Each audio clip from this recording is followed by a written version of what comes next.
Alright. Should be live now. Alright, let me get my sources switched over. There we go. But yeah, hi there, Lazy Newbie. I see you're the first one to show up. You're welcome. Alright, let's get on into everything. Yeah. I had the fishing thing. I sold the fish that I had, like, hoarded up. Oh damn, like, only 1 million away from 36 there. Cool. And then there's a thing there. Interesting. So I just need the fawns. Yeah, I need 7 mil more fawns. Not just under 7 mil more fawns, and then I can get to level 40. And then there's that really long road to 45 there. Cool. Business is tough. Every little. Oh yeah, we can get her arc upgraded. Alright, we just put this right there. Okay, well, I mean, there's not much to do right now until the new patch drops in, like, what, 2 days or something? Right, until the patch drops. It's pretty much just do your dailies and keep all the stuff you're doing going right now. Get your characters leveled up. At least until the patch arrives. Yeah. The client for Do It Night Abyss, I tried to open up the freaking Android emulator as soon as the patch went live to start AFK farming the stuff. Oh my god, the freaking client is so much heavier and more bloated on mobile. It took me like 20 minutes just to get it set up on the emulator again. But really, you need to dismantle weapons? Ugh. Okay then. Oh yeah, and there's the stuff here I need to grab. I need all those beetle coins. You can never have enough beetle coins.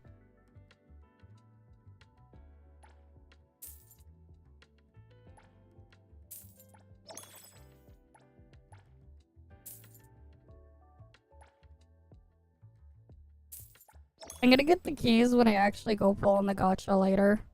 When Lacrimosa comes out.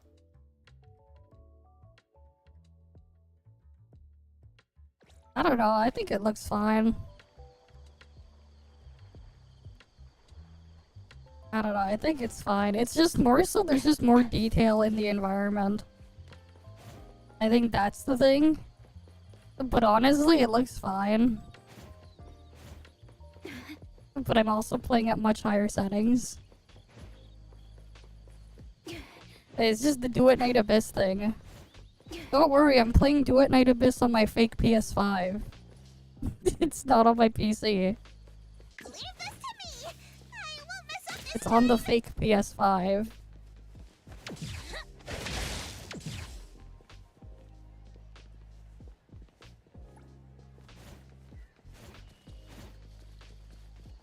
But yeah, like, it's not really a concern. Because they're really not gonna get anything out of my, fake PS5.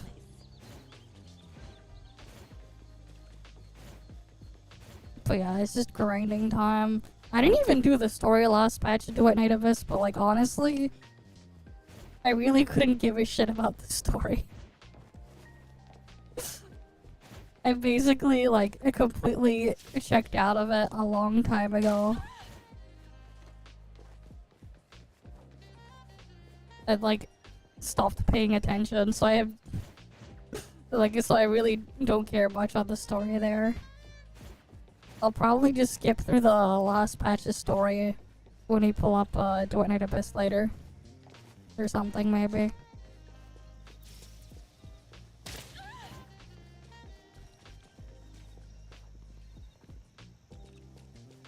Yeah, I don't know. It's not like they can even get anything either, because, like, I play it in a sandboxed environment. It's entirely sandboxed, because, I play it on my fake PS5. I mean, it has the hardware of a PS5, but it's not a PS5. Right. On my Linux machine.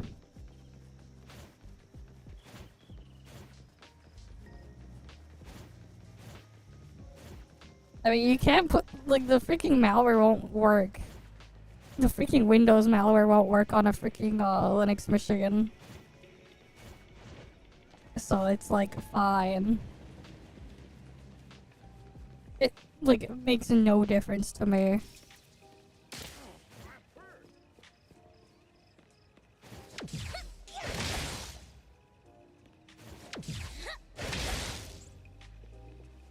Like, they can't get anything.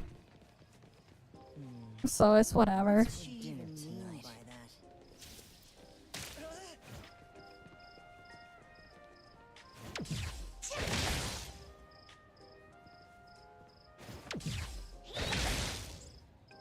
Oh, you didn't drop a wallet? God damn it. What do you mean, and then what? Yeah, it's like, even if they were to, like, break into the sandbox in there, there's literally nothing in the sandbox. Other than what Proton version it's running. Actually, no, I don't even think that's in there. Pretty sure that's external to that. What minorization? I added Hattori to the calc I was working on the other day, by the way. I have Hattori on that calculator now. Slowly working on getting, like, everything added. To it. It's being worked on. But yeah, now Hattori's stuff is in there.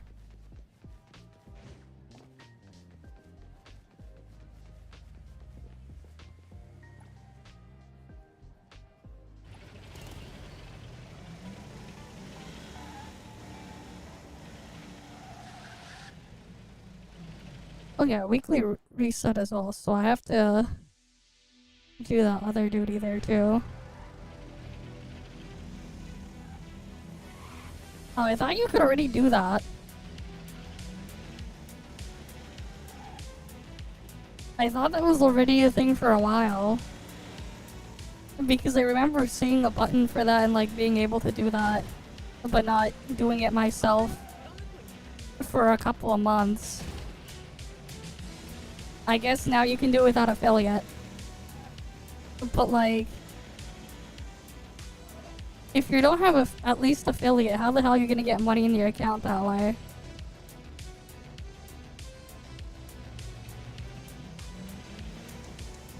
I don't know. Like, I thought you need to be affiliate anyways. It, like, it makes no sense.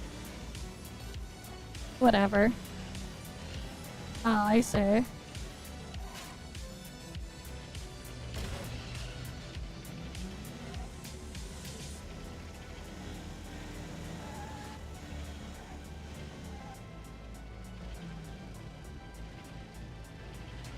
I mean, I have affiliate, so we should... So, like, if I wanted to use it, I've already been able to use it for a long time now.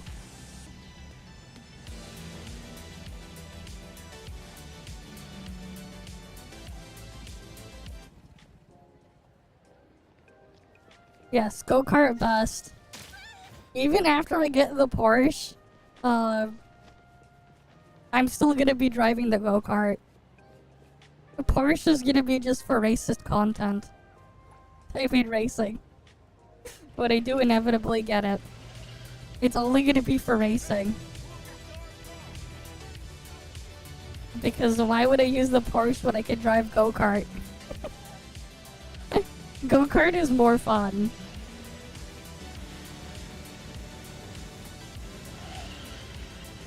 Go-kart's also the reason why I won't get a motorcycle. Even if I get a motorcycle, I won't use it, because go-kart way more fun. It's also why I haven't gotten the motorcycle.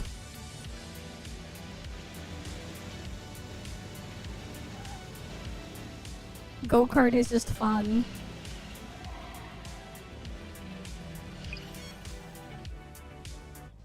How about we keep watch 24/7? Wheelchair doesn't have nitrous, man. If they add nitrous to wheelchair, then that would be the best. The thing is, wheelchair is missing nitrous. If they added nitrous to wheelchair, I would use wheelchair instead. Just because. It's like, imagine nitrous boost on the freaking wheelchair. Yeah, I just need better acceleration. Yeah, it'd be fun. Alright.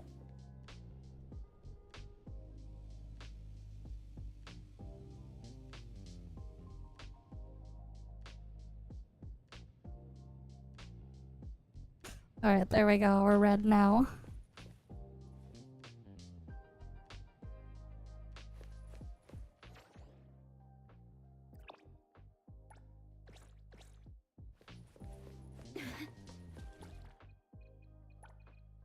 Oh yeah, I still need to steal 3 more wallets. Give this to me! I won't mess up this time! No, you won't do that. Okay.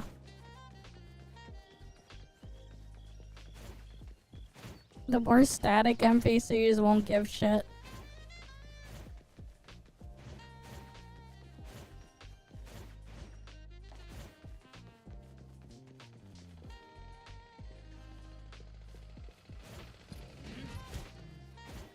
Yep, can they come at me all at once, please? The tide of the world, drawn to its place.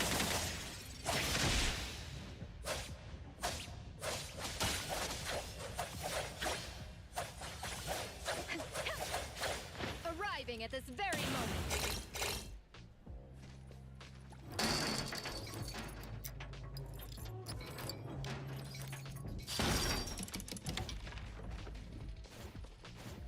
Leave this to me!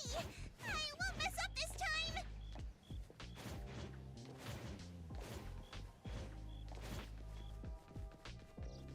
I need someone carrying a briefcase.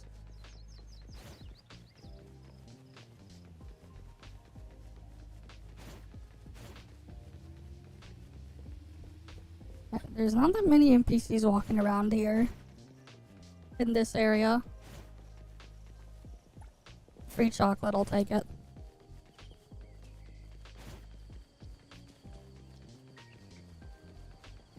You know, one of these days, we should try to just stalk an NPC and just see what they do.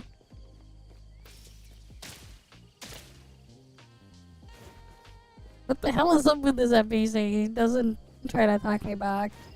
He just takes it. Yeah, we're just looking for someone to mug. We need a victim.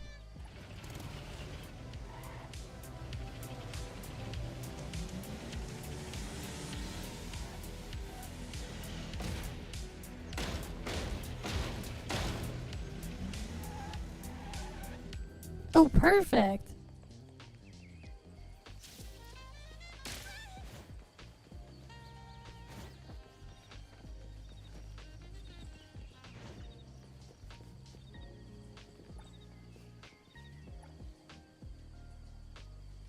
Now we need to mug people for their wallets.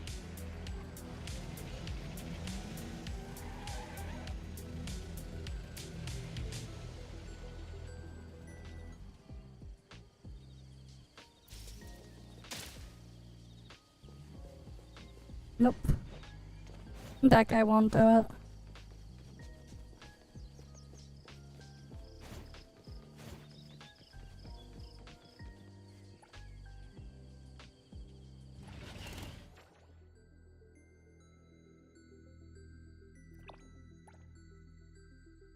You know, I'll just go after the weekly funds first, then. I'll just grab whoever on the way.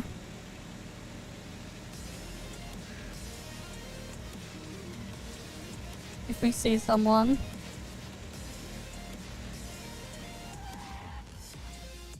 Like this guy. Perfect.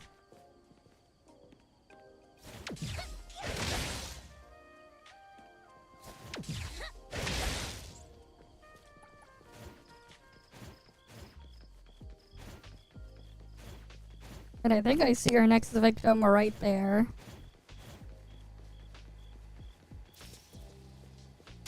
Give me your money.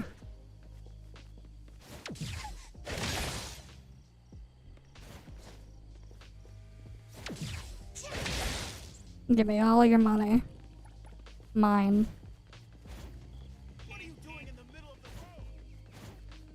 I can't shake the feeling I'm forgetting something. Here, give me your money.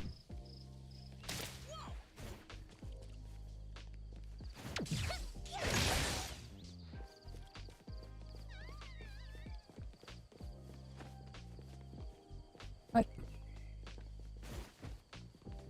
Trying to get the thing just a little bit lower.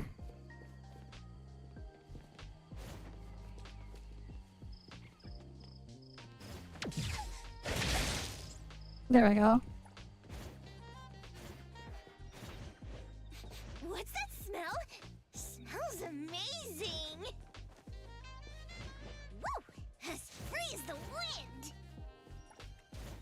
Alright, around here. It'll only be a moment.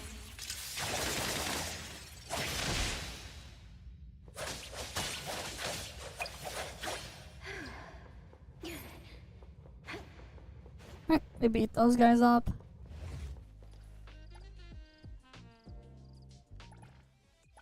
Alright, so I got 4 wallets and 4 food bags and 4 of the briefcases.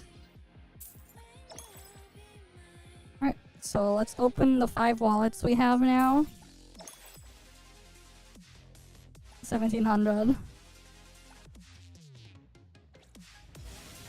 Alright. We got our daily mugging done.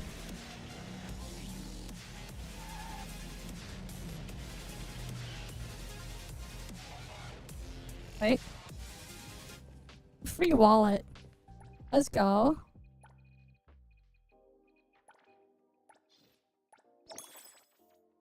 Plus 100 more fawns.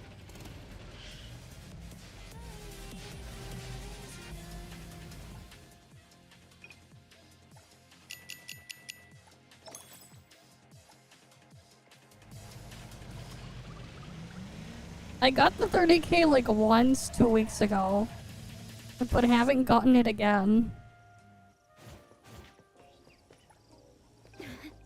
But hey, every bit of fawn still counts, so we still grab them. We still do them.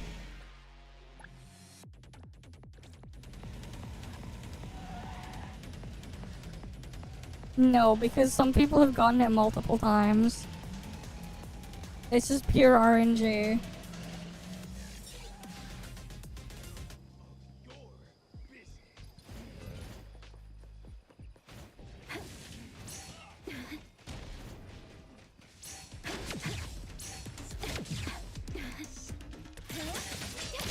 Time to switch the ball. Hero first!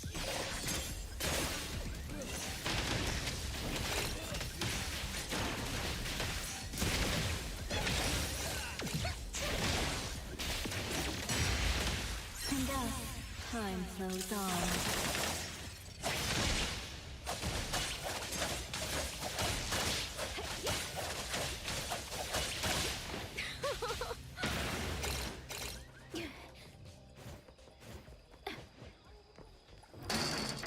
Alright, we'll take their fawns.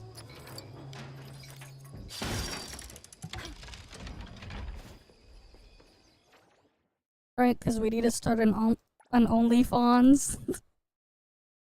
Alright, what?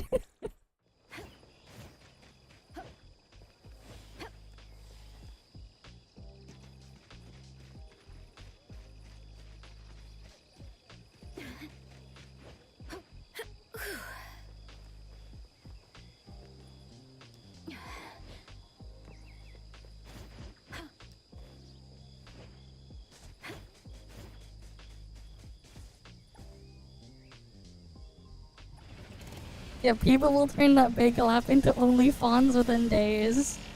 Exactly, it'll be great.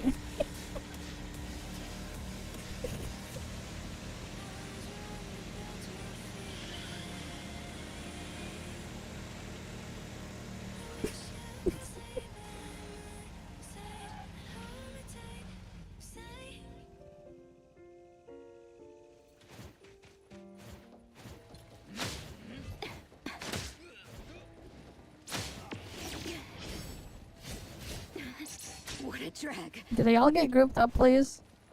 Come on. Not bad at all. Still not quite enough power there.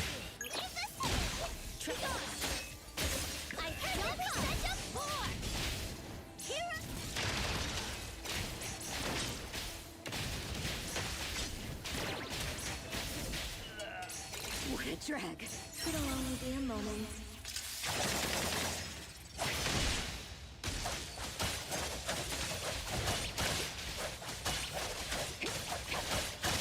Arriving at this very moment. But yeah, hi Tara, and welcome.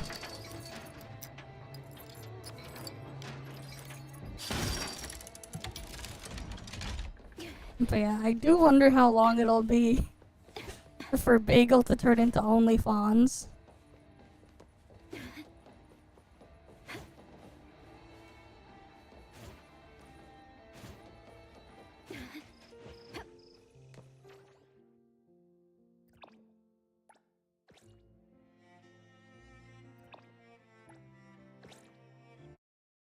We'll go with the next one.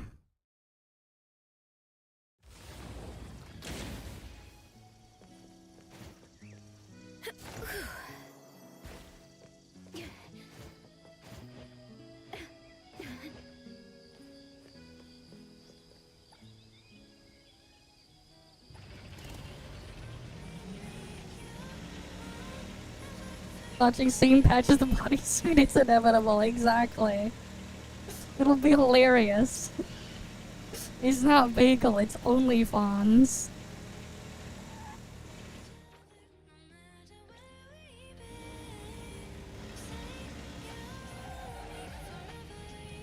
Alright, time to go get more fawns.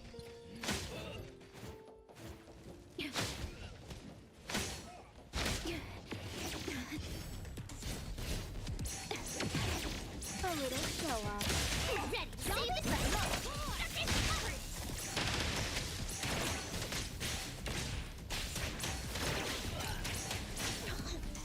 Wait, irrigate.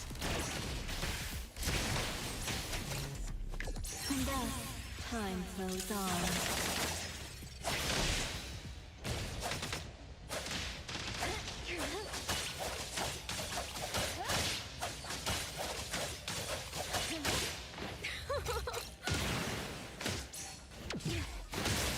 I will see through the.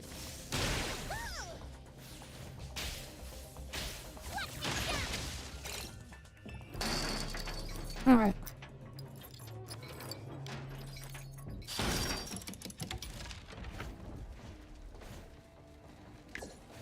Let me take Now over. we got that thing sorted.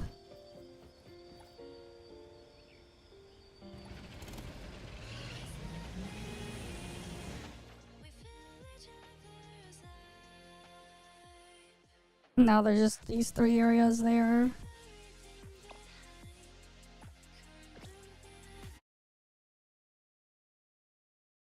But yeah, lots of stuff to mess around with and deal with soon.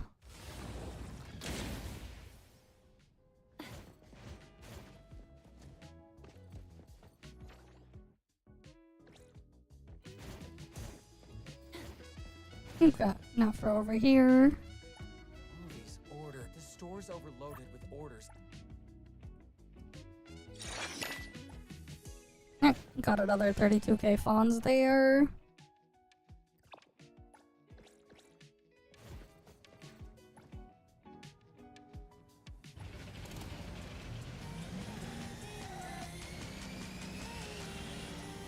Oh yeah, if you're wondering, Lacrimosa replaces Nonally in the meta for your AFK farm in the cafe because better pricing.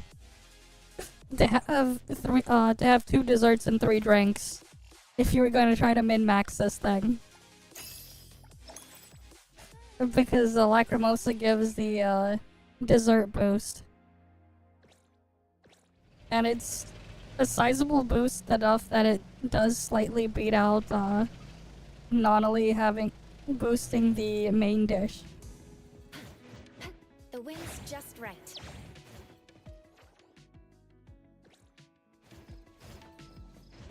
perfect angle. The wind's just right.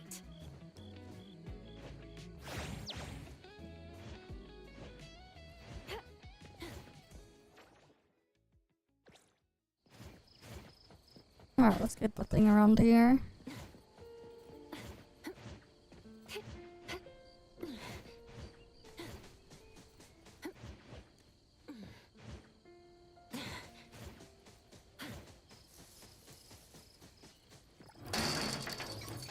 But yeah, I'm gonna imagine though the Stereo Express sign, I mean the Terry's Express sign, will be very popular to take photos with for OnlyFans.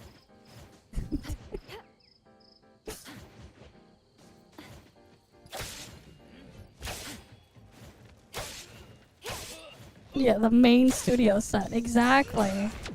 Best place to take photos. Let me take a closer look. I heard you. Trust me.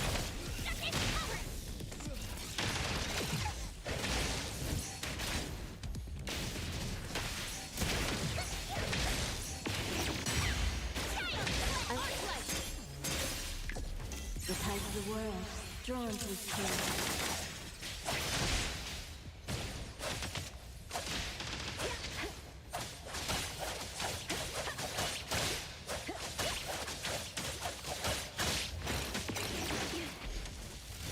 Trust me.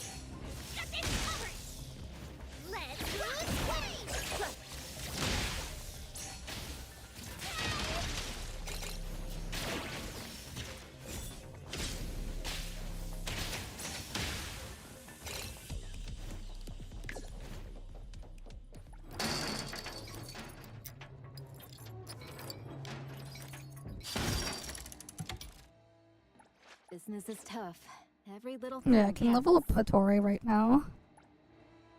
Oh wait, I'm out of EXP books. I'm gonna need to farm some of that.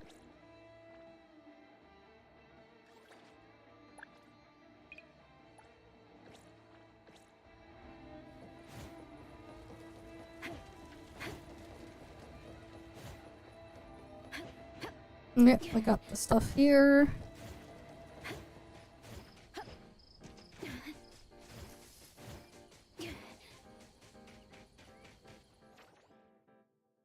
And now we gotta go there.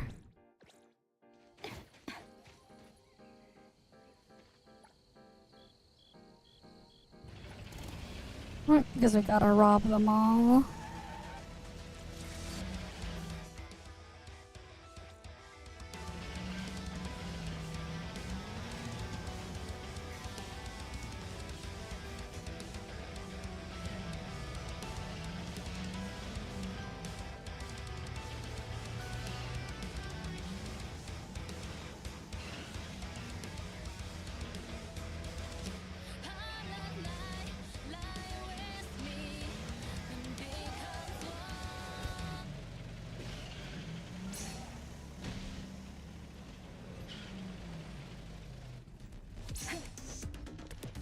All right, let's go.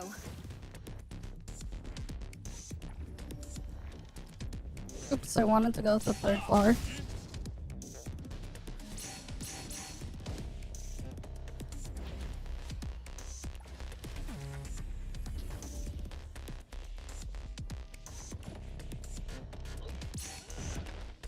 And then we have to go into the thing thereafter.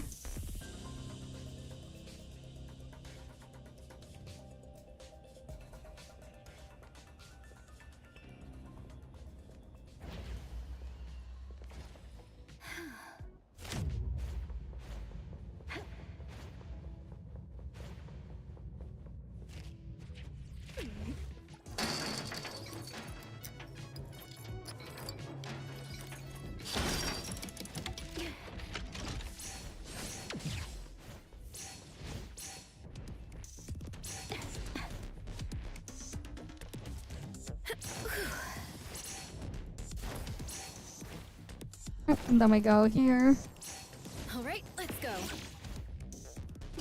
where we can loot the safe right here.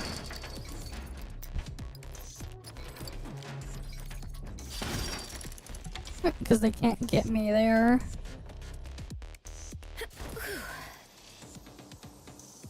Oh yeah, I forgot to double check if there really wasn't anything else on the second floor. Alright, let's go.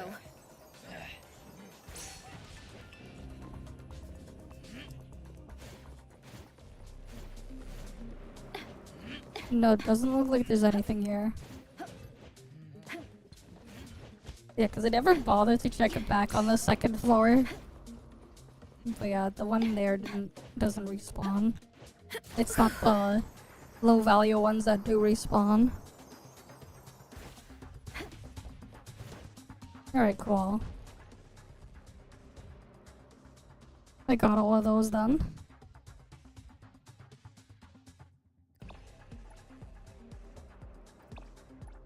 Time to get the other daily buffs. Mm-hmm.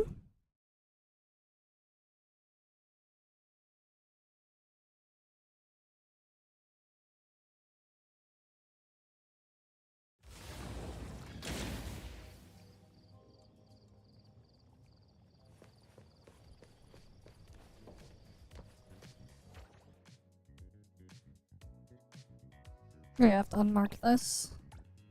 Or rather, untrack it. Alright, let's go.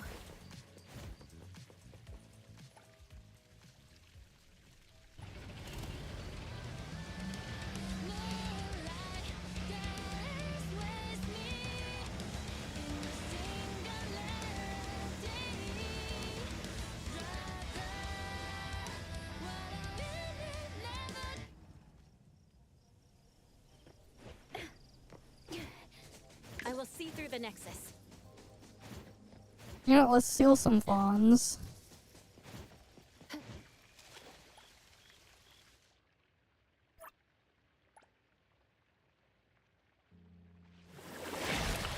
How much can I get?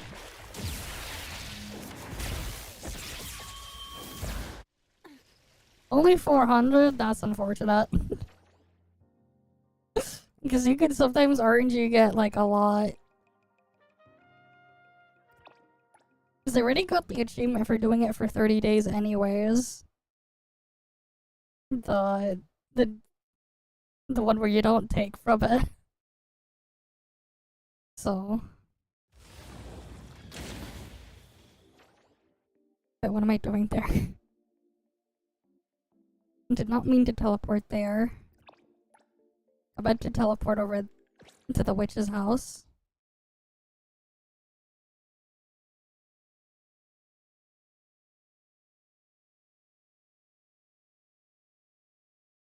Because the witch's house has something more in line with what I'm looking for.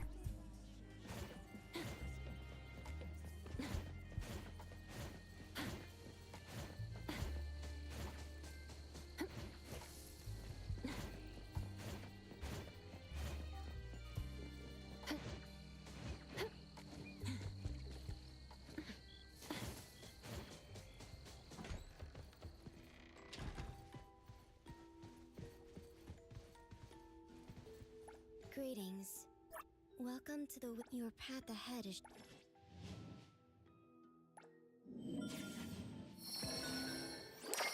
60 break intensity. And then this one is...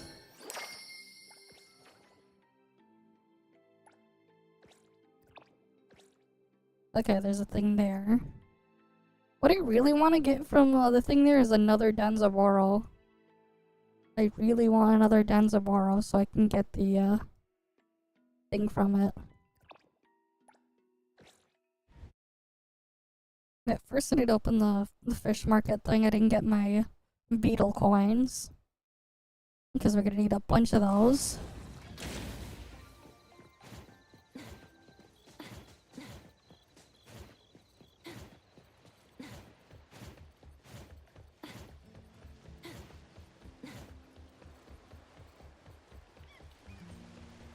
Oh, it's the other section.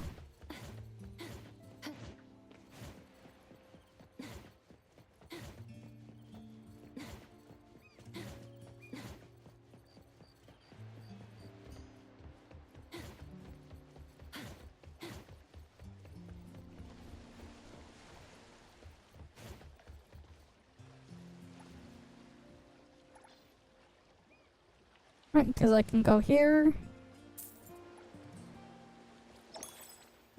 There we go. Look at all these beetle coins. Look at all that beetle coin.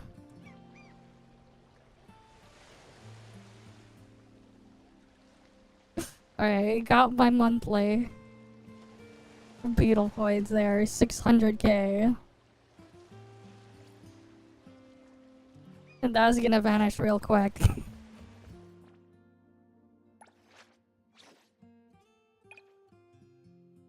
Oh, Coco knows mint best. I need to buy more of those things for her.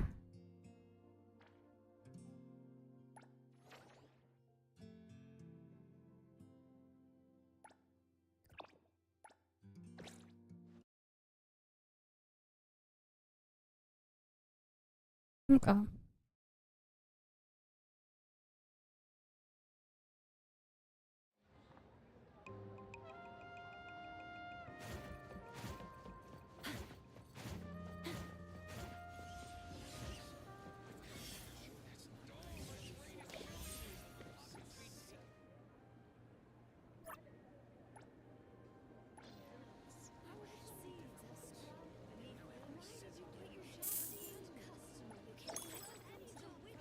And then we give this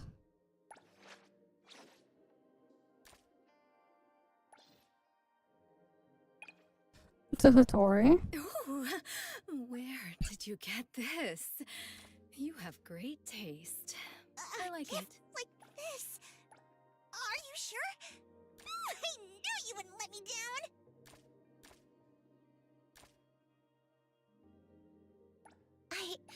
I love it.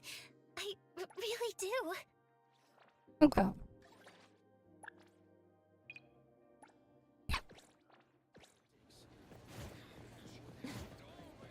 But yeah, I do want to get the thing here. What's Edgar doing here?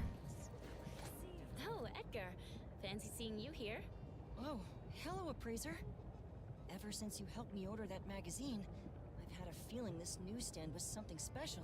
So I figured I'd swing by and check it out. Huh? So, what do you think? The shop owner's super chatty. We hit it off right away, and I even scored some cool old books. Quite lucky. Oh, that reminds me. I also dug up this old cookbook, and it looks like it's got recipes from Mr. Adler's homeland. I really want to give them a try. After all, Mr. Adler's done so much for us. I want to give back a little. When it's ready, could I trouble you to be my taste tester? Of course. And if you ever need an extra pair of hands in the kitchen, just come find me. Thanks in advance, Appraiser. The old school version. How interesting. But you can't talk to him to buy anything from him. Okay. That's fine. Alright, let's go over there.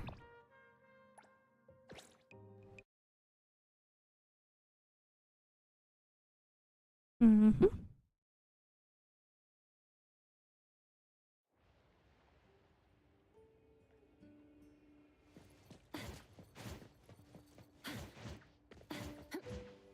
The wind's just right.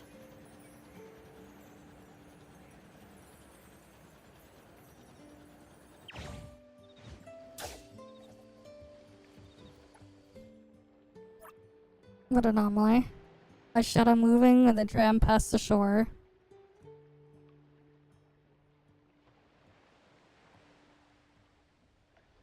Okay, a shadow moving. That's obviously gotta be Skia.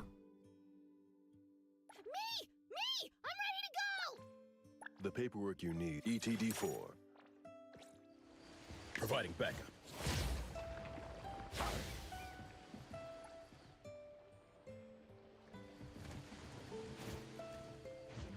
I'll take this chance to look around.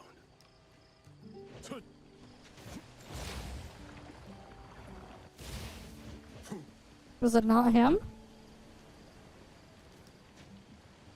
A speedy tram. Mysterious what?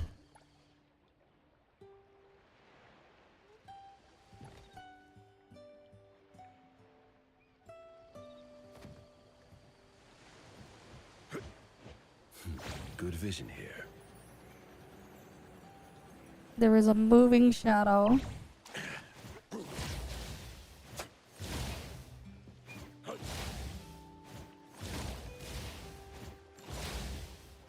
You can't do it in the water here.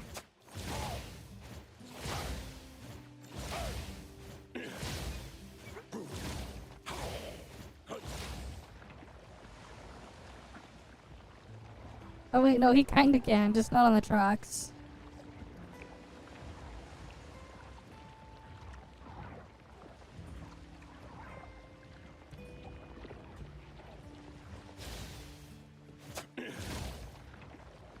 Thanks for the follow as well, Seka VT. You're welcome.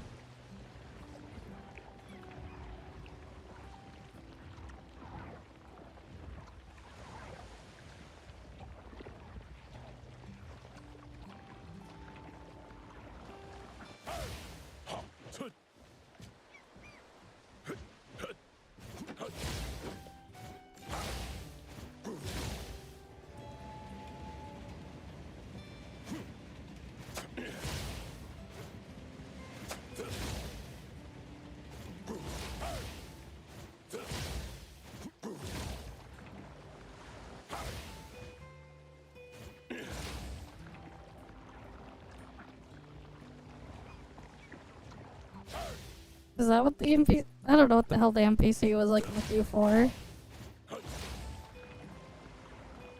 But like, moving shadow was what was mentioned. Hero to the rescue! Or where's she gone?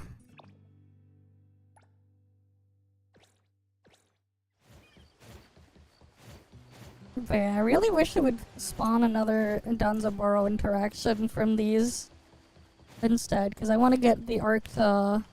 I want to max out the Danzaburo arc.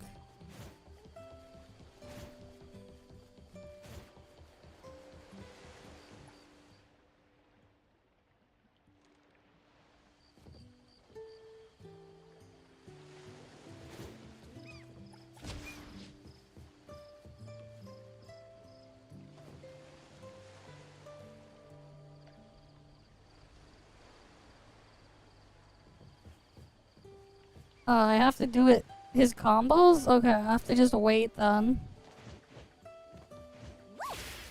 Freeze the wind!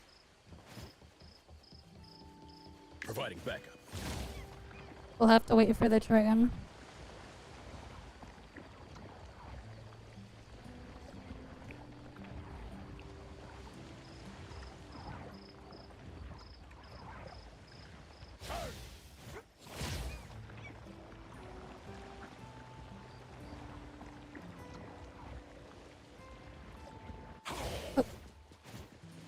Shit. Just missed the freaking train. Alright, how long until it comes back? I don't know how long it takes.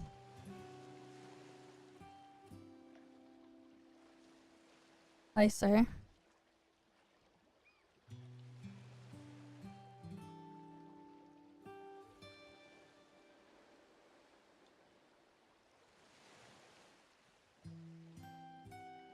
Dear passengers, the train is now arriving.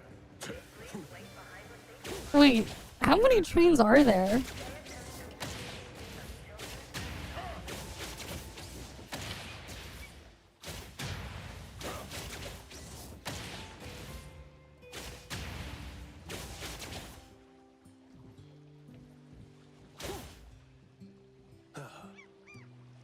It is funny though how like these things are not touching the freaking power cables.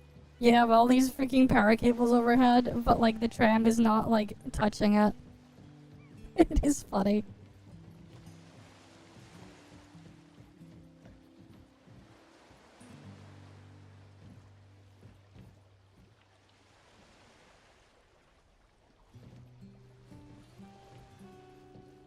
Because like yeah, these things basically serve no purpose in that case.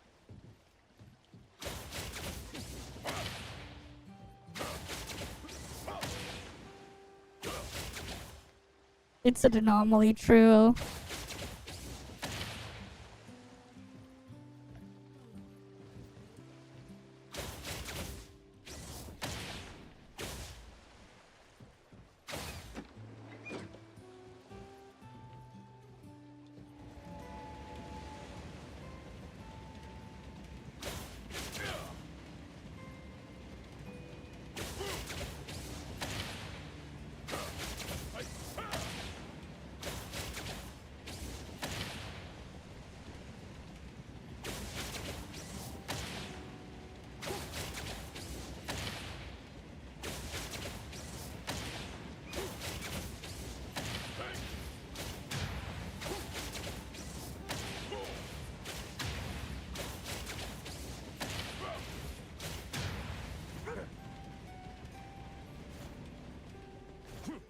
You know, the tunnels for these, like, that tunnel used to be way narrower back then in one of the previous betas.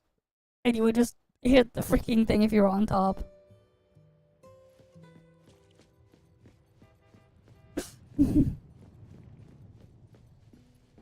Honestly, probably not. I haven't bothered to, like, check or do any calcs on him. Part of the problem too is, like, even if you want to use him for that, you can't really trigger stain. Okay, I don't know. I give up. I'm ready. Who called? It's expensive to hire an elite. Oh yeah, and also, if you want to pull Lacrimosa, the strongest setup you can have, replace Daffodil with Lacrimosa and you just use this setup. But you don't use Bison to do damage. Don't forget to build. Go ahead. You use him so he can hold this. It's funny. But, yeah. That's part of why I also want to get another copy of Great Thief.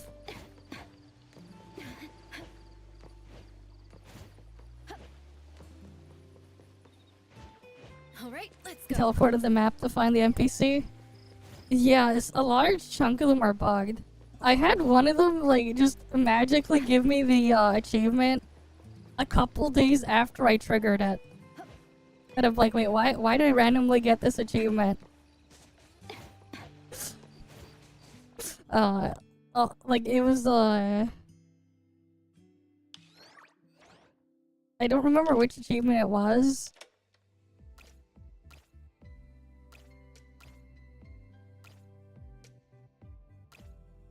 But I had, like, one of them just randomly give me the achievement, like, a couple days later.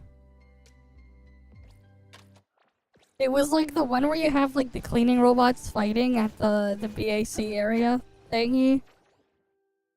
It just, like, I had it just randomly give it to me a couple days later. The one where you have, like, the cleaning robots fighting there.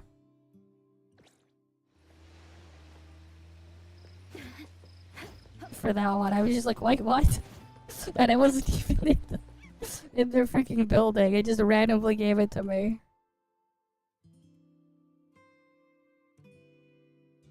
To break into jail to see if there's an achievement? I don't think so. How would you even break into jail? Like, you could escape it, but... yeah. Alright. Oh yeah, that's right, you can use Natalie Gravity shenanigans. That is true. Almost forgot about that.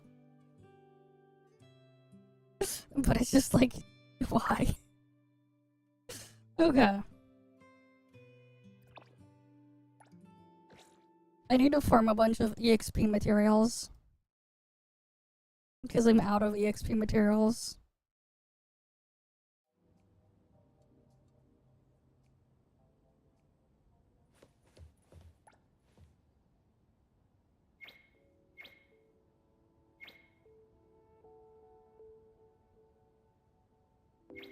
Oh yes, the one where you have to use the terrain to escape? Yeah.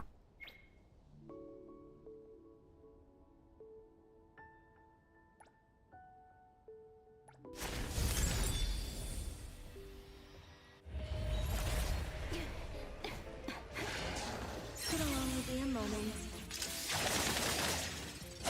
That could be good for a while.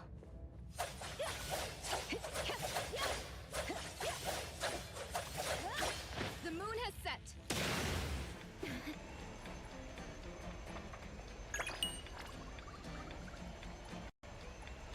Okay, I'm just gonna be farming this, because I need all the spear materials I can get. Especially when we're gonna get Lacrimosa soon. I need a prep for it. And thus, time flows on. Another complete mission.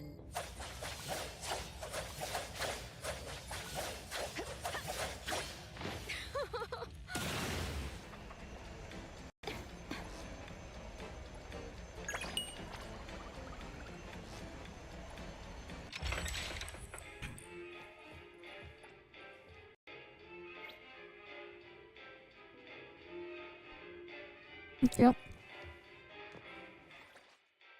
And we did a bunch of the initial calcs for Lacrimosa the other day. I wonder if they're ever gonna fix this bug where he just keeps telling me there's something for Chiz, but there's nothing for Chiz.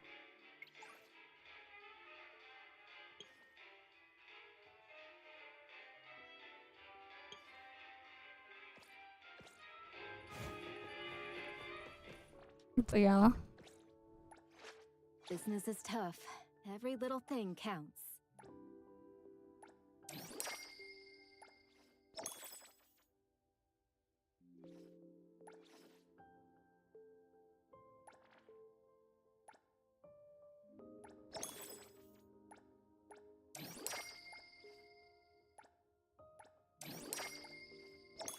We got her arc leveled up too. And she gets a tiny bit more crit. Natalie shrink 2 times her size and stayed that size until I logged out. Yeah. I say. I have not tried the game on console. I don't have a PlayStation 5. I have the board of a PlayStation 5. But I don't have a PlayStation 5. When we get to the Do It Night Abyss section later, I'll be playing it on my fake PS5. Alright, let's go. Even though it's technically real, but like... it's complicated because it was a PlayStation 5 board that was sold to crypto miners back in the day. So if you ever wondered where also back then, remember when like when the consoles came out in 2020? A large chunk of them also went to crypto miners. Crypto miners bought like PS5s for crypto mining.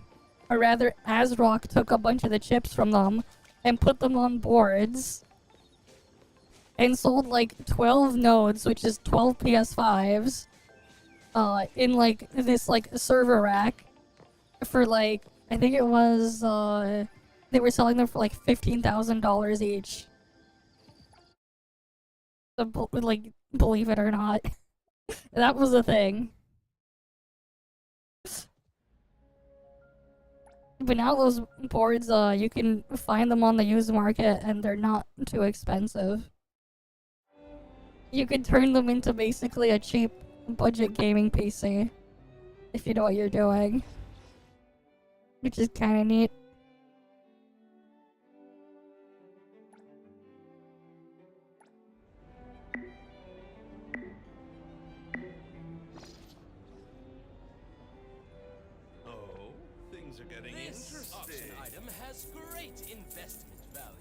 Yeah, best value is 6,900. This amount should be enough. This auction item has great investment value.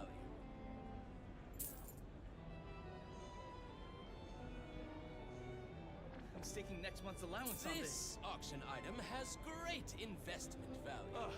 It's all small-time stuff. I'm not interested anymore. Yeah, it just kills our freaking fawns. Still within budget. This auction item has great investment value.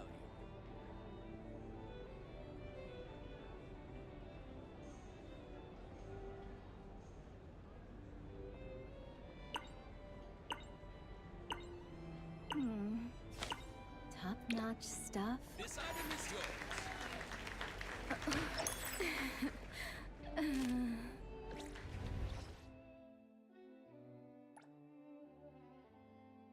I mean, there's an achievement if I grab that, but like, eh.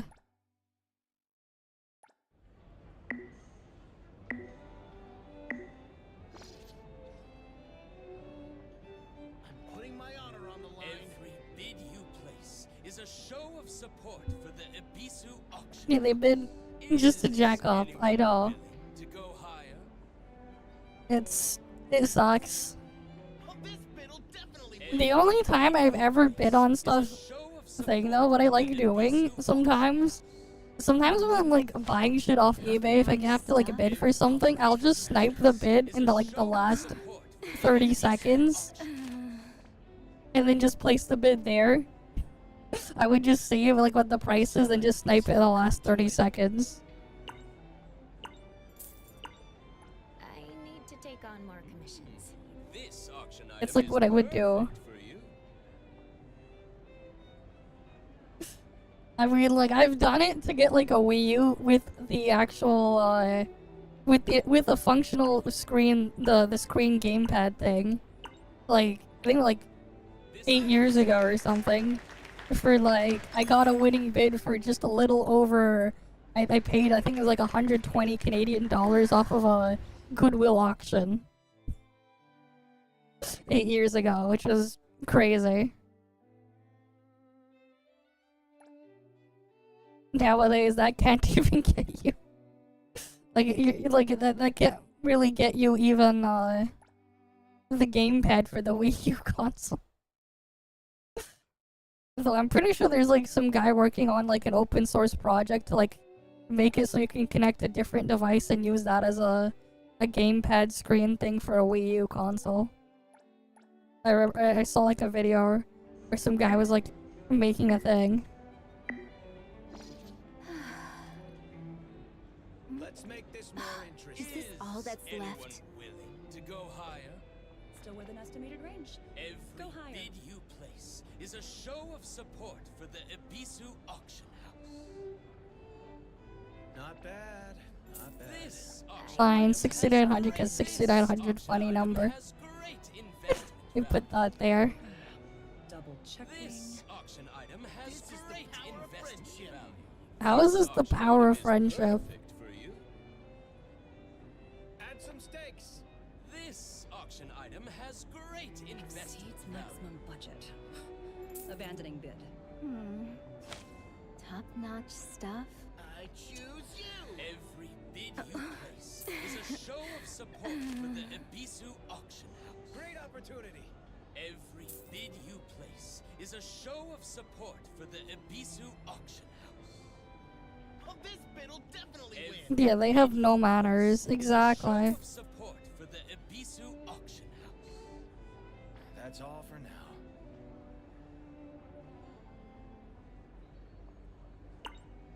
This auction item is worth the price. Is anyone willing to go higher?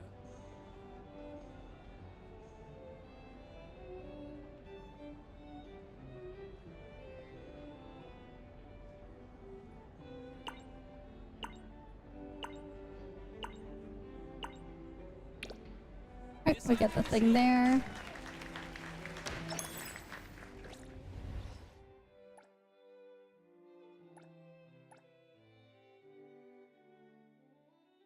Honestly, like, the value of doing things this way is honestly super questionable. I didn't even get another one of those goddess coin things there either. Good boy stamp though, I'll take that. That one has value.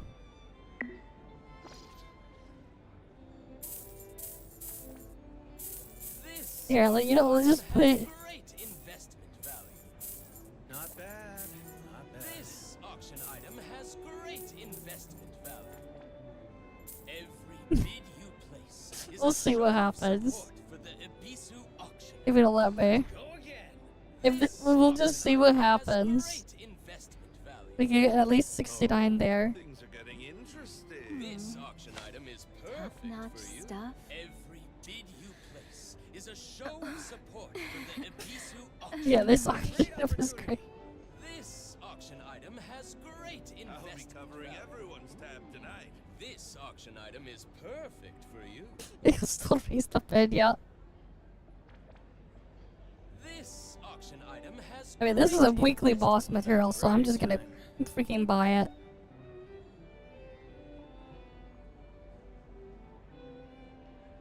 This amount should be enough. Yeah, he just waits and then just raises it further. support for the Ebisu auction house.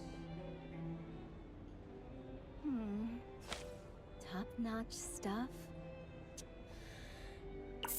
I mean, I'm not gonna put that high. This auction I'll just item do is worth that. the price.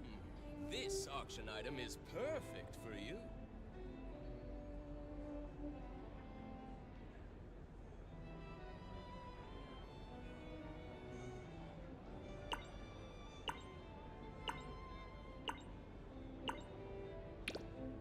This item is yours. Because I'm gonna need those. Good value to get those. So I get them. It's just funds, yeah.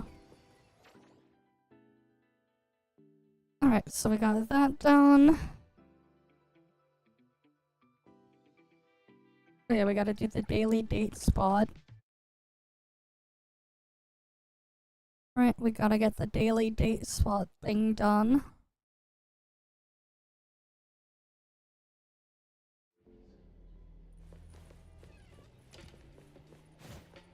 Yeah, funds are everything, man.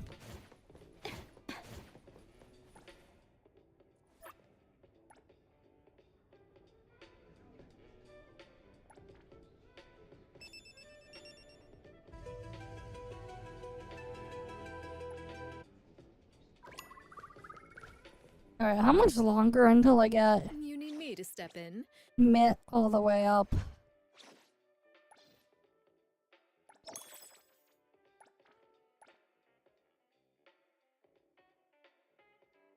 Right, she needs 16,000.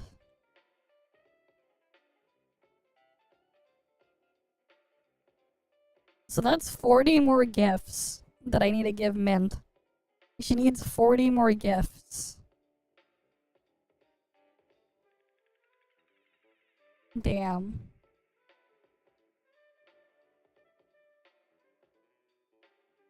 Oh, god damn it. Dude, that Night Abyss thing is...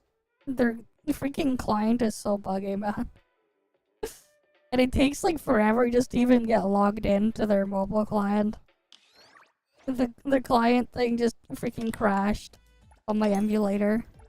Well, it was just AFK macro farming.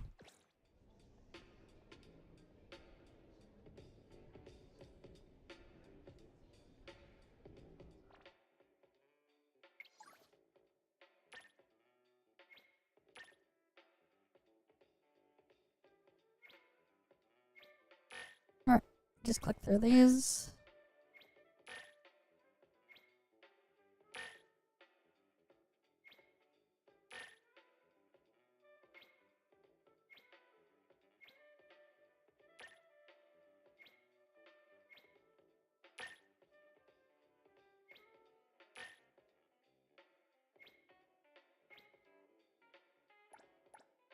Then there's film memory thing there.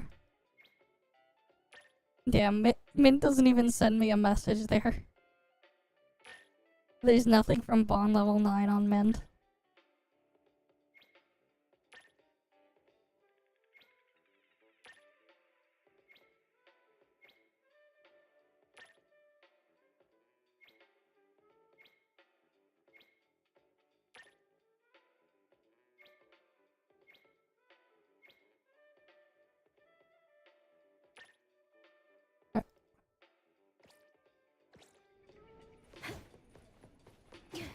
So we got that daily done.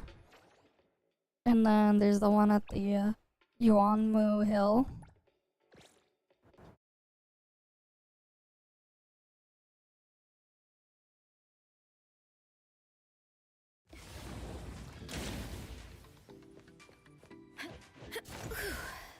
Right, because there's not much else left to do.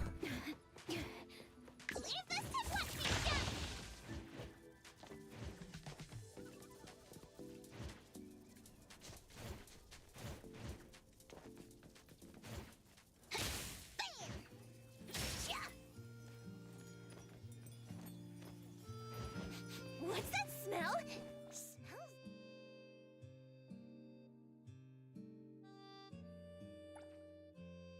Right, we'll set it to nighttime.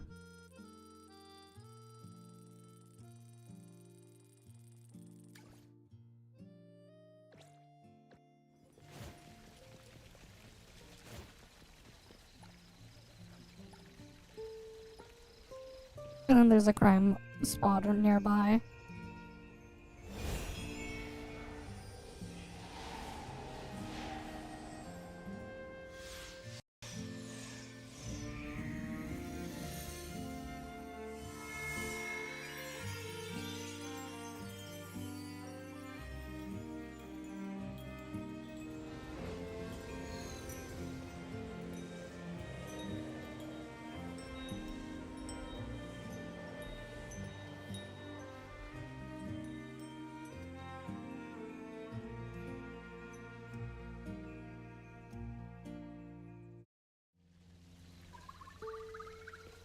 No, I just gave it to Skia. Whatever.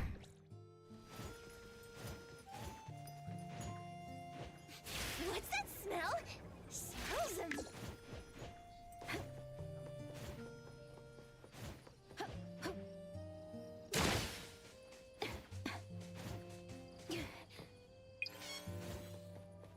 The tide of the world, drawn to his tail.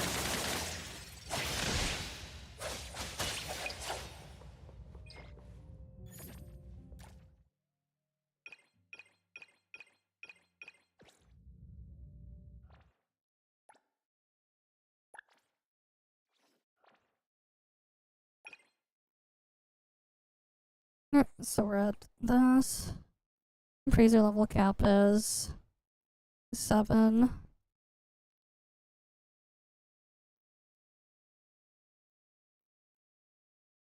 Okay, so there's no breakthrough, it's just automatic.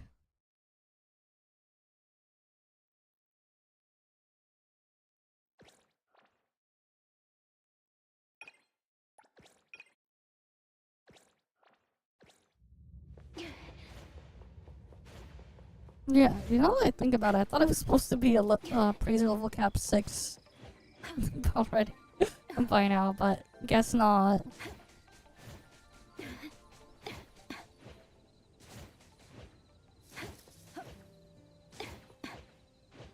Alright, let's go. Okay, so that stuff is all done. There isn't really anything else to do right now then. Oh, I need to click my daily stuff there before I forget. And then we'll switch over to do at Night Abyss on the other machine.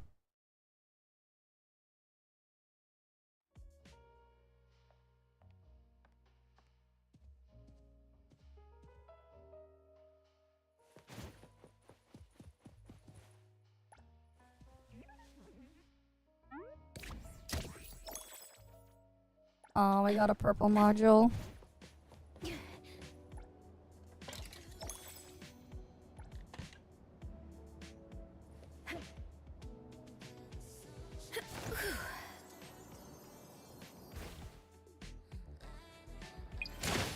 And thus, time flows on.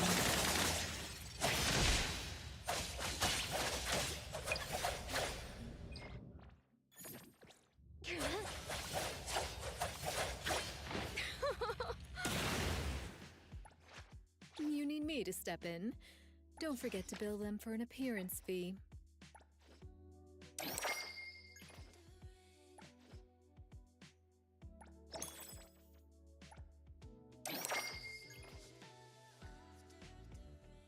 So we have that level 9 there now.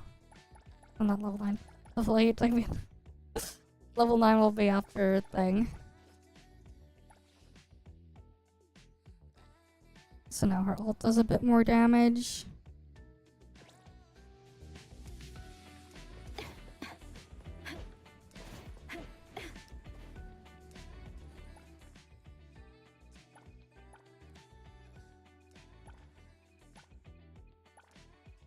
And then we have those denoise solution things there too.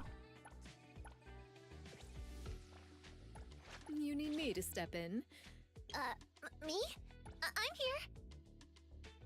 Oh yeah, I could send Chiz now. But I kinda wanna just keep hoarding this stuff until we pull Lacrimosa so we can mess around with Lacrimosa.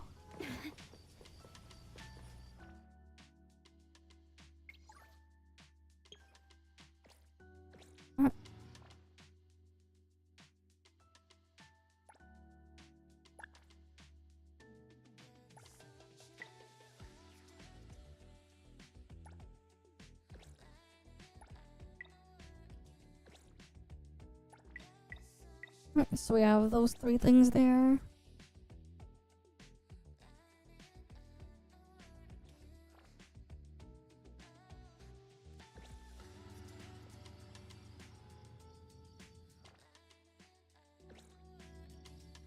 Right, because there's nothing left. I mean, technically, there's stuff for the heist thing, but I'd rather mess around with when we get the new character to play around with. Okay.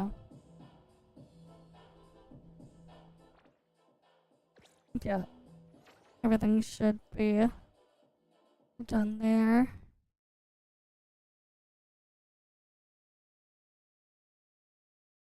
Alright, let me just switch everything over.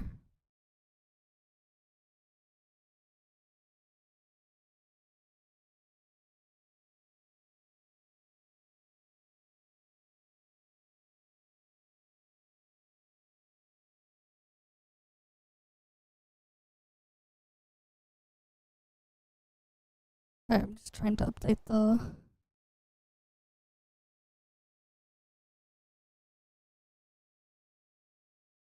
stream category. Let me adjust the volume.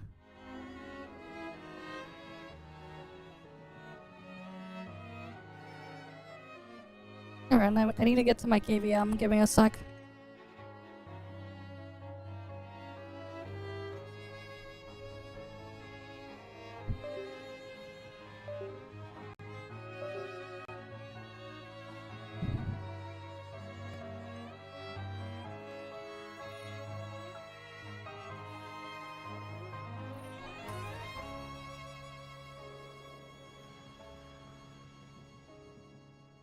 I'm gonna turn up my AC. Give me a sec as well.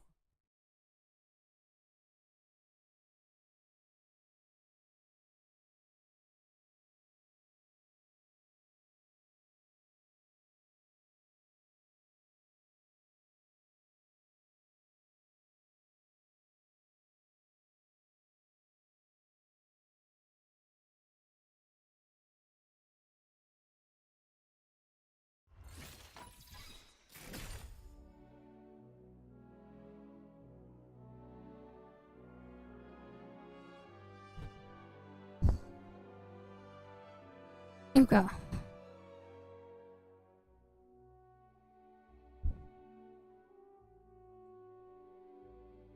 Alright, so they have that there. Yeah, this feels not right. What the fuck did they do to their optimization? It freaking fell off the cliff. It got so much worse.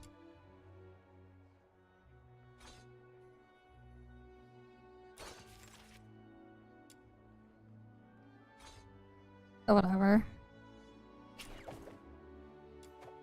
Okay, we get the new character yet?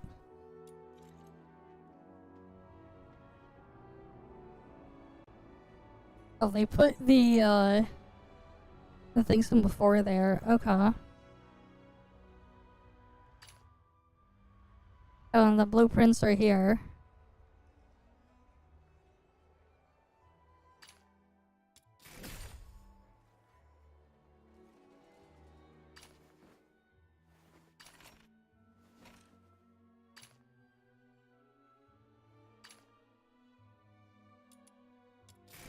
So we can get the Calamity weapon first.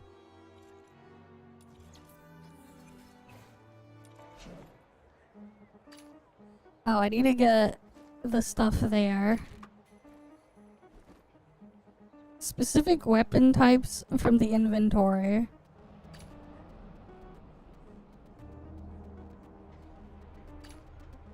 Okay. So... is this... so if I like... let's say I craft that and then dismantle it, what would happen?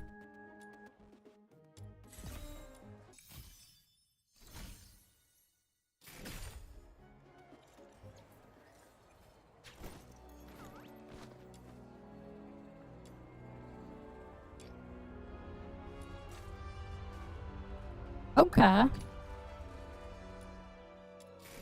know it's in here somewhere. Interesting. So I need to get like assault rifles, craft them, and then dismantle them.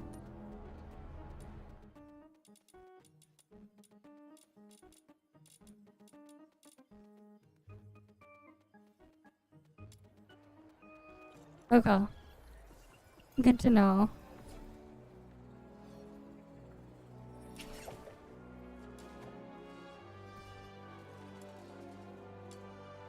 Oh, I only got 10 of these? That's gonna take forever to farm. Okay. Like, the thing I have to get, like... I have to, like, really set this stuff up to AFK farm shit.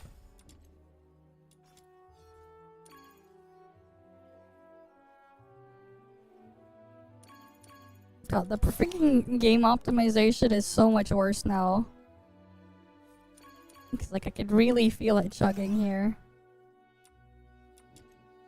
Because it wasn't this bad before. I don't know, whatever the fuck they did, they fucked something up.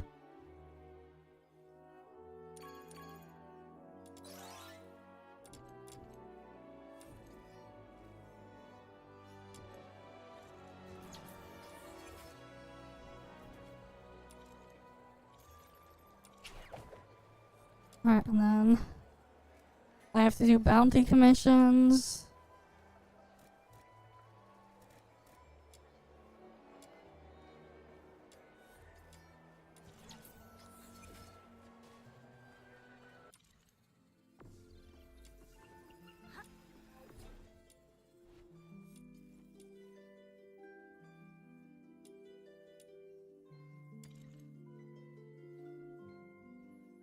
Alright, and then there's this stuff here.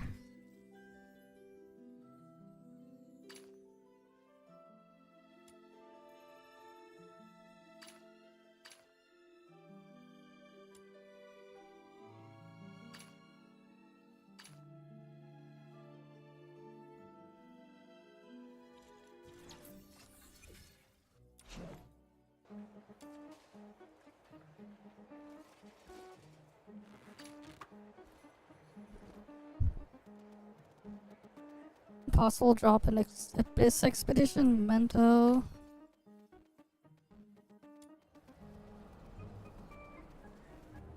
Oh, I need to get the other thing. I need to get this.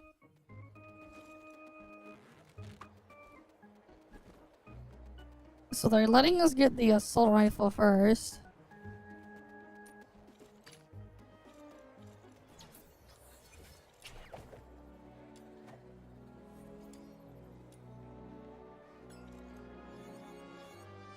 Oh, I can't even farm the thing yet because it's not available. Okay, well that's something we can't do. And the game's performance is literally fallen off a cliff.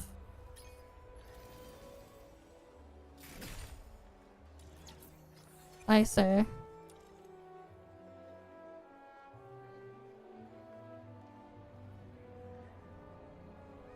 I don't know what guild I'll even join. That thing is like full too.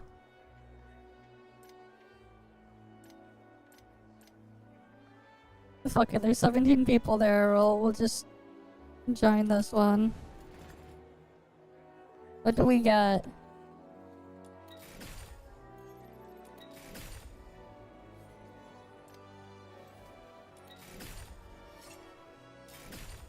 And there's weekly personal activity. Okay. Use a bunch of secret letters. I'm not gonna do a freaking co-op with people. Weekly trace point, fine.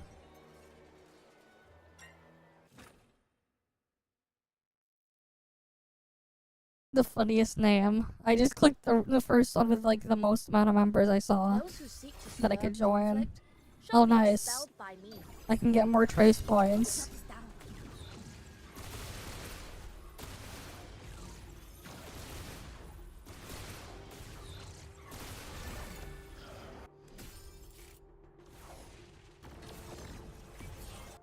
But yeah, we're playing the game on Linux.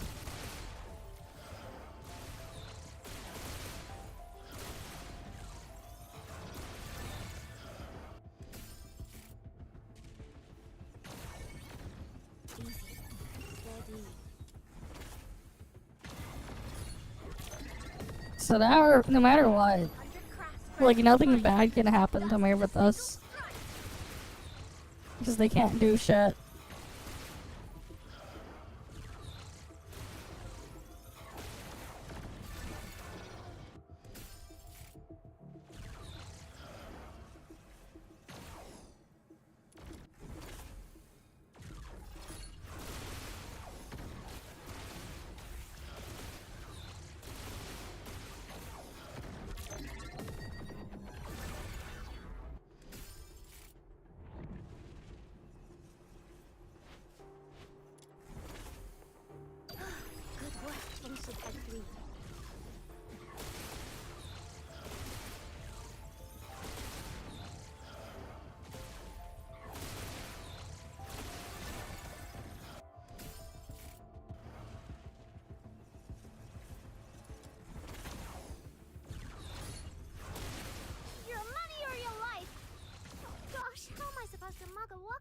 Oh my god. Those dead.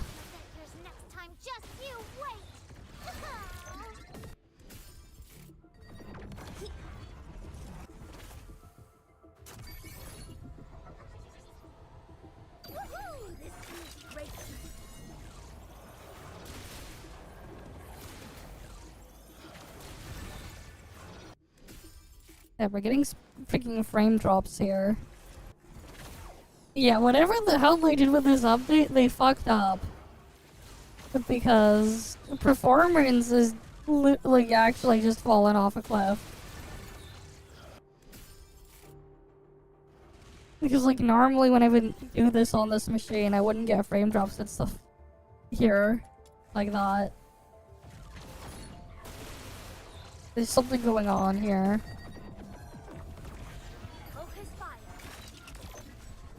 Yeah, like those frame drops are crazy. It's like dropping all the way to 25 FPS. There's something wrong. Let me see what settings I have now.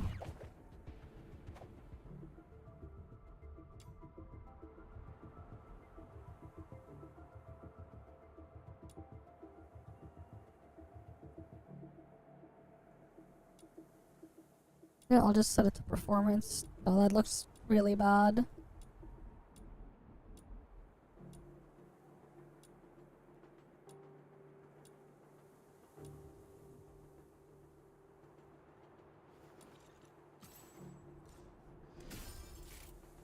Yeah, I don't know.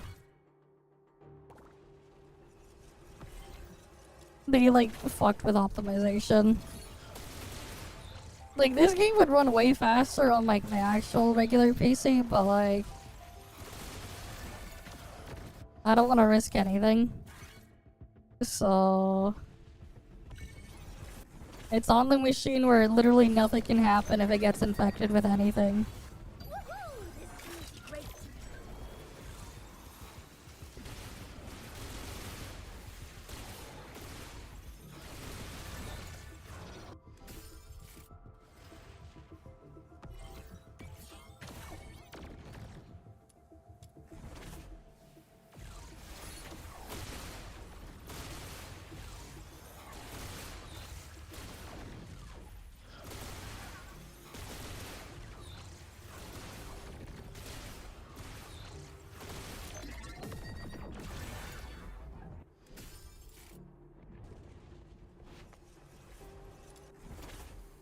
But yeah, like, performance is really, really bad.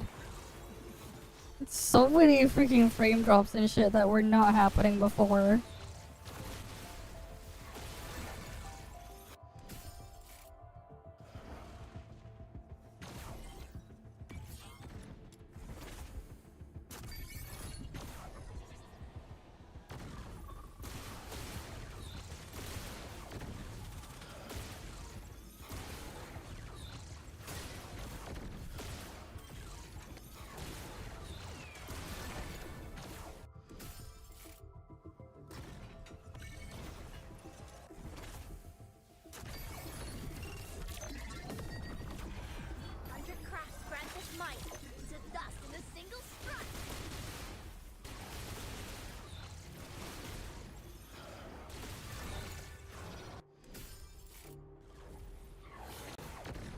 We'll go to the next one.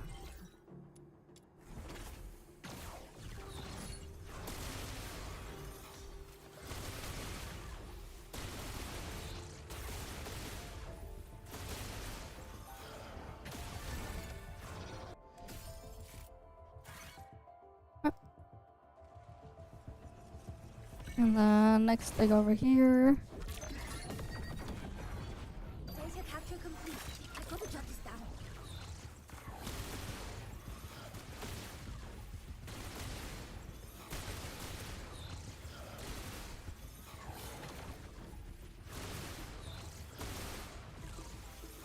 One thing that's interesting though is like, compared to a lot of the other games, these games, that I boot up occasionally or whatever, Duet Night Abyss doesn't use that much of your RAM.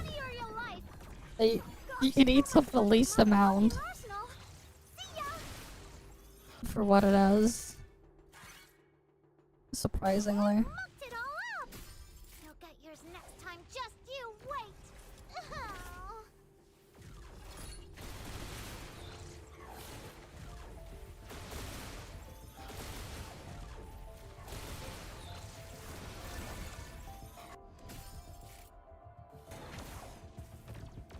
Sun chaser mode engaged.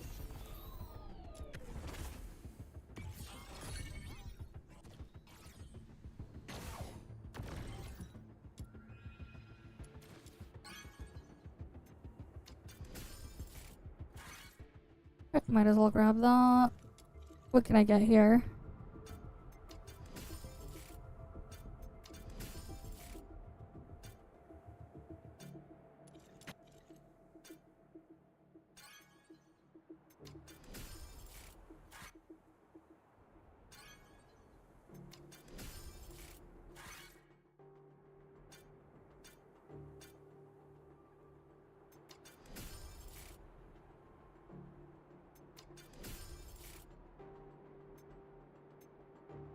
Might as well just grab everything.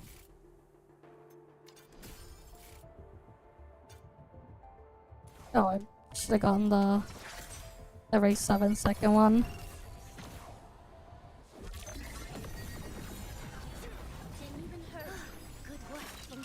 Not bad, I must say.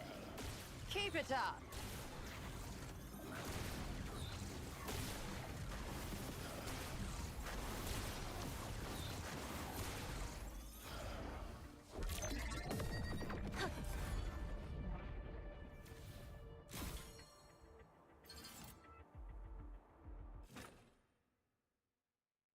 Okay, so that's a new loading screen. I don't think I've seen the loading screen look like that before.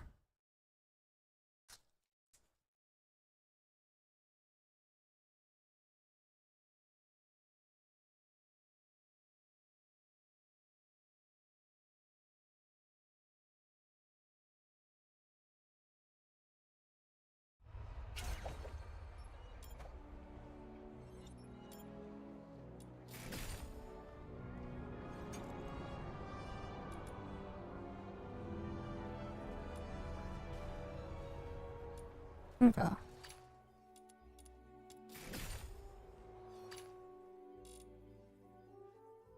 As weird as this feels, this is basically I'm doing with the things here now. I need that currency.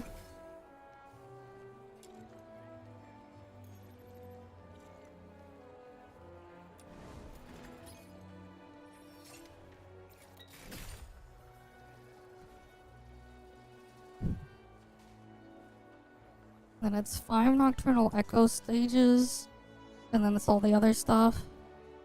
Use a bunch of secret letters.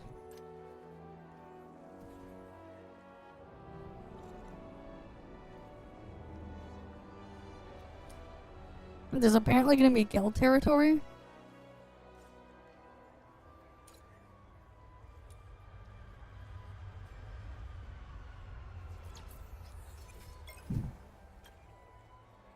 There, put that. But yeah, like the freaking performance is so bad. What the hell happened? It's like worse than it's supposed to be. A lot worse. And I guess there's a bunch of people in this area right now, though. The fuck is a toilet? The fuck? The fuck is just a big toilet that went flying up there? I think I saw. Is that like a new mount or something? You can get a golden toilet.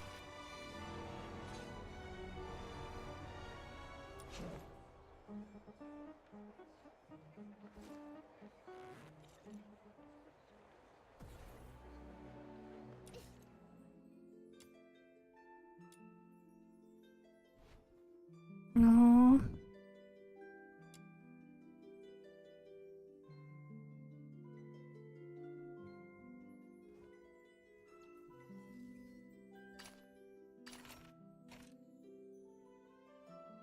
Alright, so I need to farm some assault rifles so I can destroy them. They need to add like filters in here so you can sort by weapon. I need to like get some assault rifles to destroy. What is this? Assault rifle?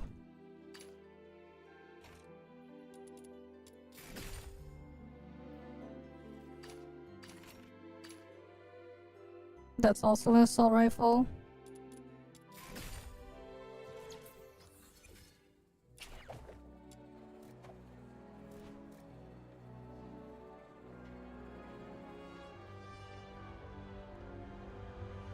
Alright.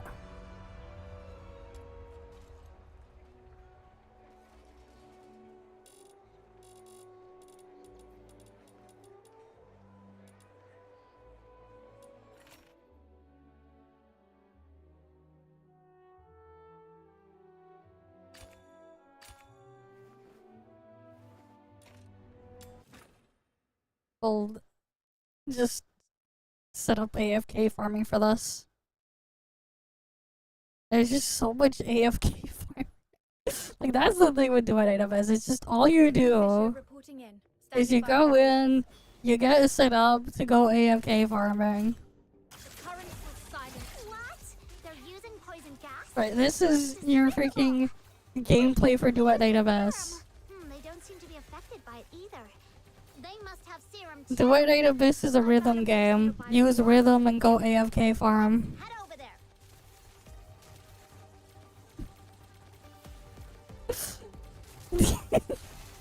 It's not even AI play.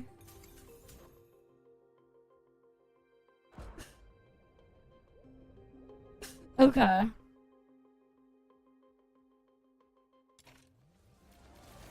Right, because we need to craft some assault rifles so we can destroy them. And then there's the other stuff too. Found another serum storage point. I've marked it for you. Oh, you redeem the cat ears.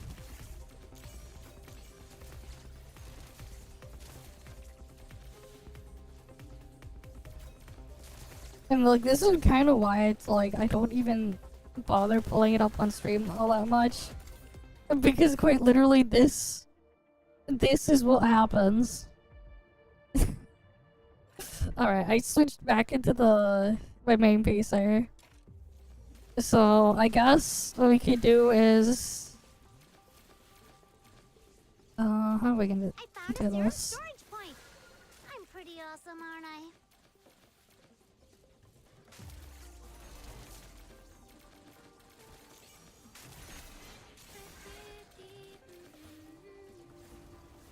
Let the healing flow.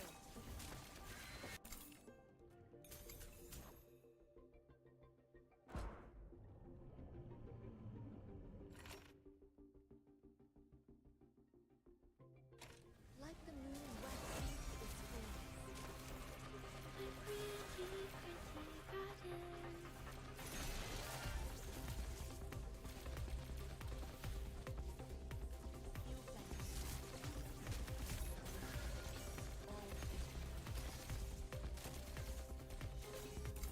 But yeah.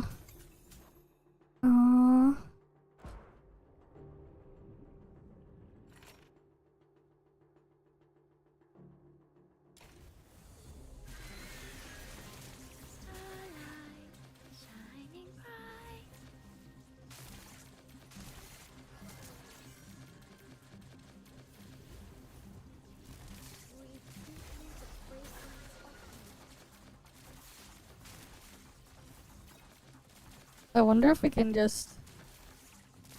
Okay. So, like, I can put this, like, somewhere. We could go and look at someone reacts then in the background then while it AFK farms. This is like the main reason why, cause like it's literally just me setting up shit to do this. Alright. It's AFK farming there right now. That is quite literally the vast majority of the gameplay of Duet Night Abyss. It's just do that. Because of what else are you gonna do?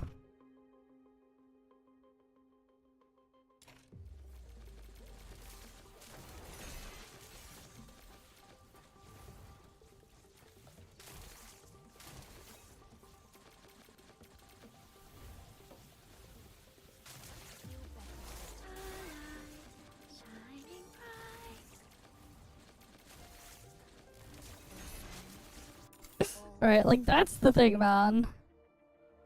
It's Duet Night Abyss's problem that they'll have to deal with at some point and figure out. Because it quite literally is just a go AFK. So... Another Vtuber org closes, but hey, at least those guys got to keep their IP. Damn, that's crazy. Yeah, let's just go do some reacts here, I guess. A major gaming showcase this past week. June 1st, a mixed showcase at 9 AM. Pacific time, whatever that was shown there, I did not know. Did not say. PlayStation State of Play. But play has limits to playing on a freaking PlayStation. Sure, that's tomorrow. And then Friday is Summer Games Fest. Where's the rest of the week? And then, okay. Cool.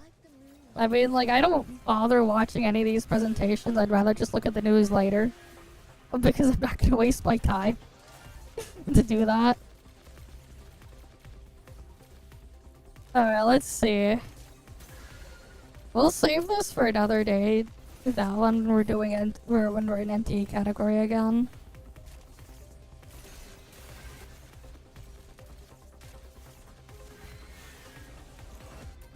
There, let's see this. Twitch stream for 100 days. What the hell?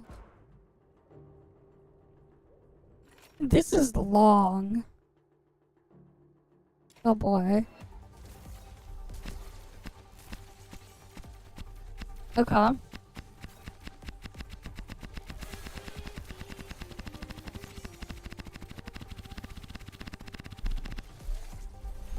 Day 100. This video is the end product of a 100-day experiment spanning 500 hours of live streaming, which generated 56 million minutes of content watched, Damn. 416,000 unique people joined, and around 750,000 chat messages were sent. And Crazy. I did this experiment because I wanted to understand the live streaming world better. You see, this is the most in-demand job for a majority of school children almost worldwide. In the 80s, it was rock star. In the 90s, it was footballer or movie star. Early 2000s had the rise of the reality TV star, and the 2010s saw the start of the online media saga. And now the most desired job is simply influencer. Now, I can answer questions about YouTube all day long. But when someone asks me about live streaming, specifically Twitch, I am just far less knowledgeable. And as a former teacher, I used to tell my students if they ever asked me something I couldn't answer, I would do my best to go away, learn it, and then report back to them so we could both grow together. Okay. So I thought, why don't I just do that here?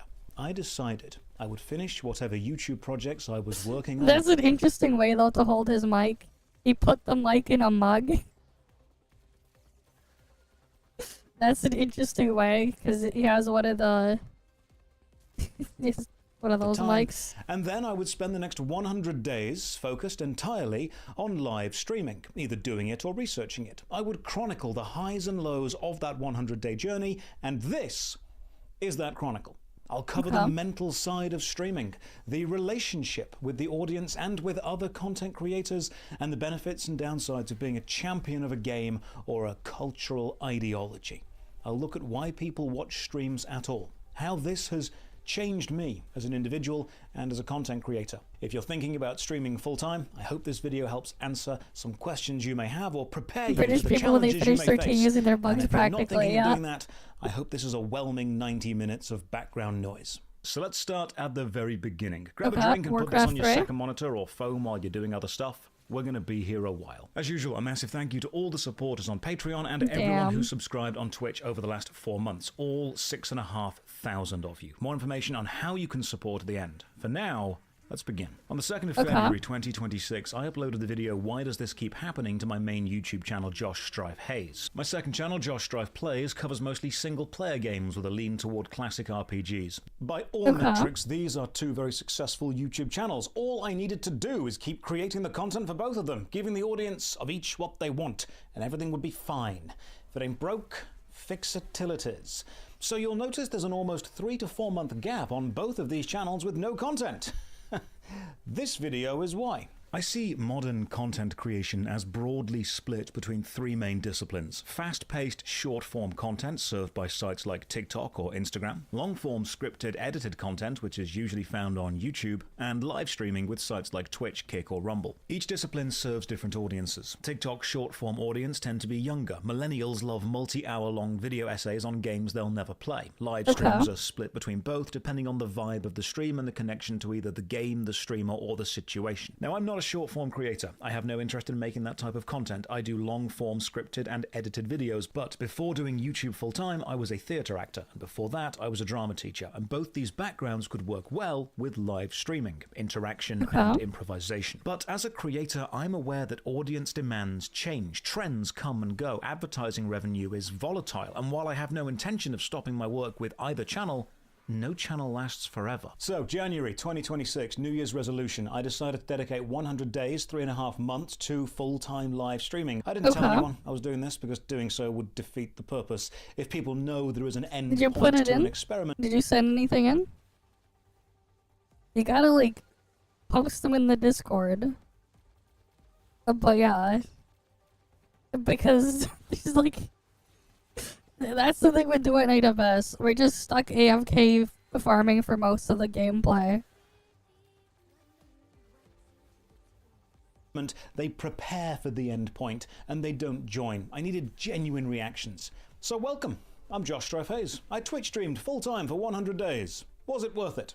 Let's find out. Teacher, Let's actor, start with a presenter, really he was a strong butler at some disclaimer to point. repeat something from the Exactly. intro. This video isn't a rant or a complaint. I'm going to cover the negatives and positives of everything that I experienced. I want this to be an honest analysis of my 100 days, the good and the bad. And the one thing you'll quickly come to discover if you do live stream as a job is complaining about anything to do with streaming will be met with people telling you to stop complaining because you have a dream job. And you need to count your blessings. But I think it's important to remember that everyone, no matter who they are, will have down days, and even dream jobs can have nightmare moments. And I think we have a responsibility to the next generation of content creators, influencers, streamers, or video makers to say, look, the job is fantastic and has some incredible upsides, but you are going to face downsides, and it's important that you are prepared for those. If we're comparing the Twitch experiment to YouTube, then we need to know how I do YouTube. I'll sit in my room and play a video game, recording all of the footage of that and taking voice notes as I go. Then I'll turn those voice notes into a script, record the voiceover of the script, then sit and edit all of the footage I've got to match up with the script. As anyone who's made a long-form video knows, it's a remarkably time-consuming experience. Then I very render the video, time-consuming. watch it, fix mistakes, render again, make a thumbnail, upload, done, move on to the next one. But the human contact during this process is basically zero. And while alone time is important for all of us, I started to feel this widening chasm between me and you, who I was actually making videos for. This brings up an irony. I could make content faster if I had less contact with the people the content was actually made for. YouTube output actually benefits from a distance from creator to audience. But live streaming is the opposite. You're actively trying to include as many people as possible in the process. You need to be watched while working, so that performer-audience connection isn't just encouraged, it's mandatory. It actually is the thing many people are watching for. With YouTube, the end content matters more than the process. With live streaming,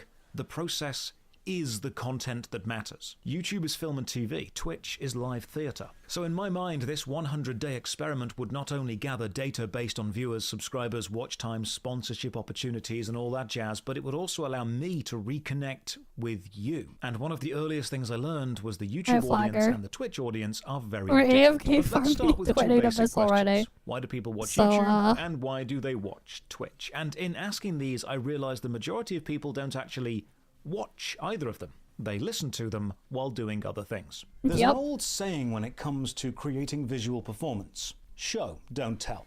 And I've used this mantra to critique games, films, and TV shows because I agree with it.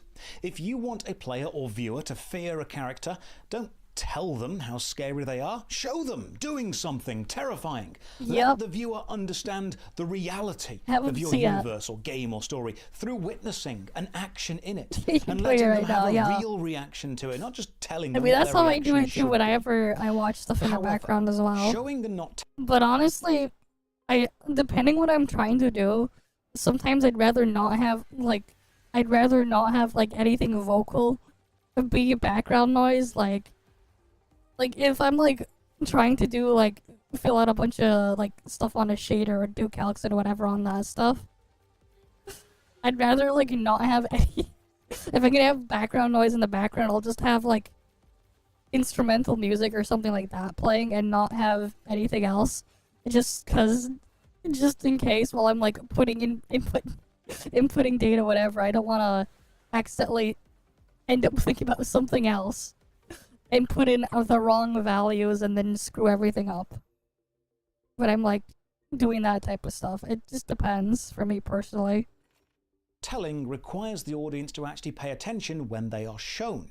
So the new writing mantra seems to be show, tell, show again, tell again, flashback to remind, have an episode recap at the start and at the end, then bring in a brand new character to recap the entire plot just for those who weren't listening. If you've ever wondered why shows like Stranger Things or later seasons of Reacher or The Boys seem so focused on constantly reminding the audience what's going on, as if they weren't even watching, it's because most of the audience weren't even watching.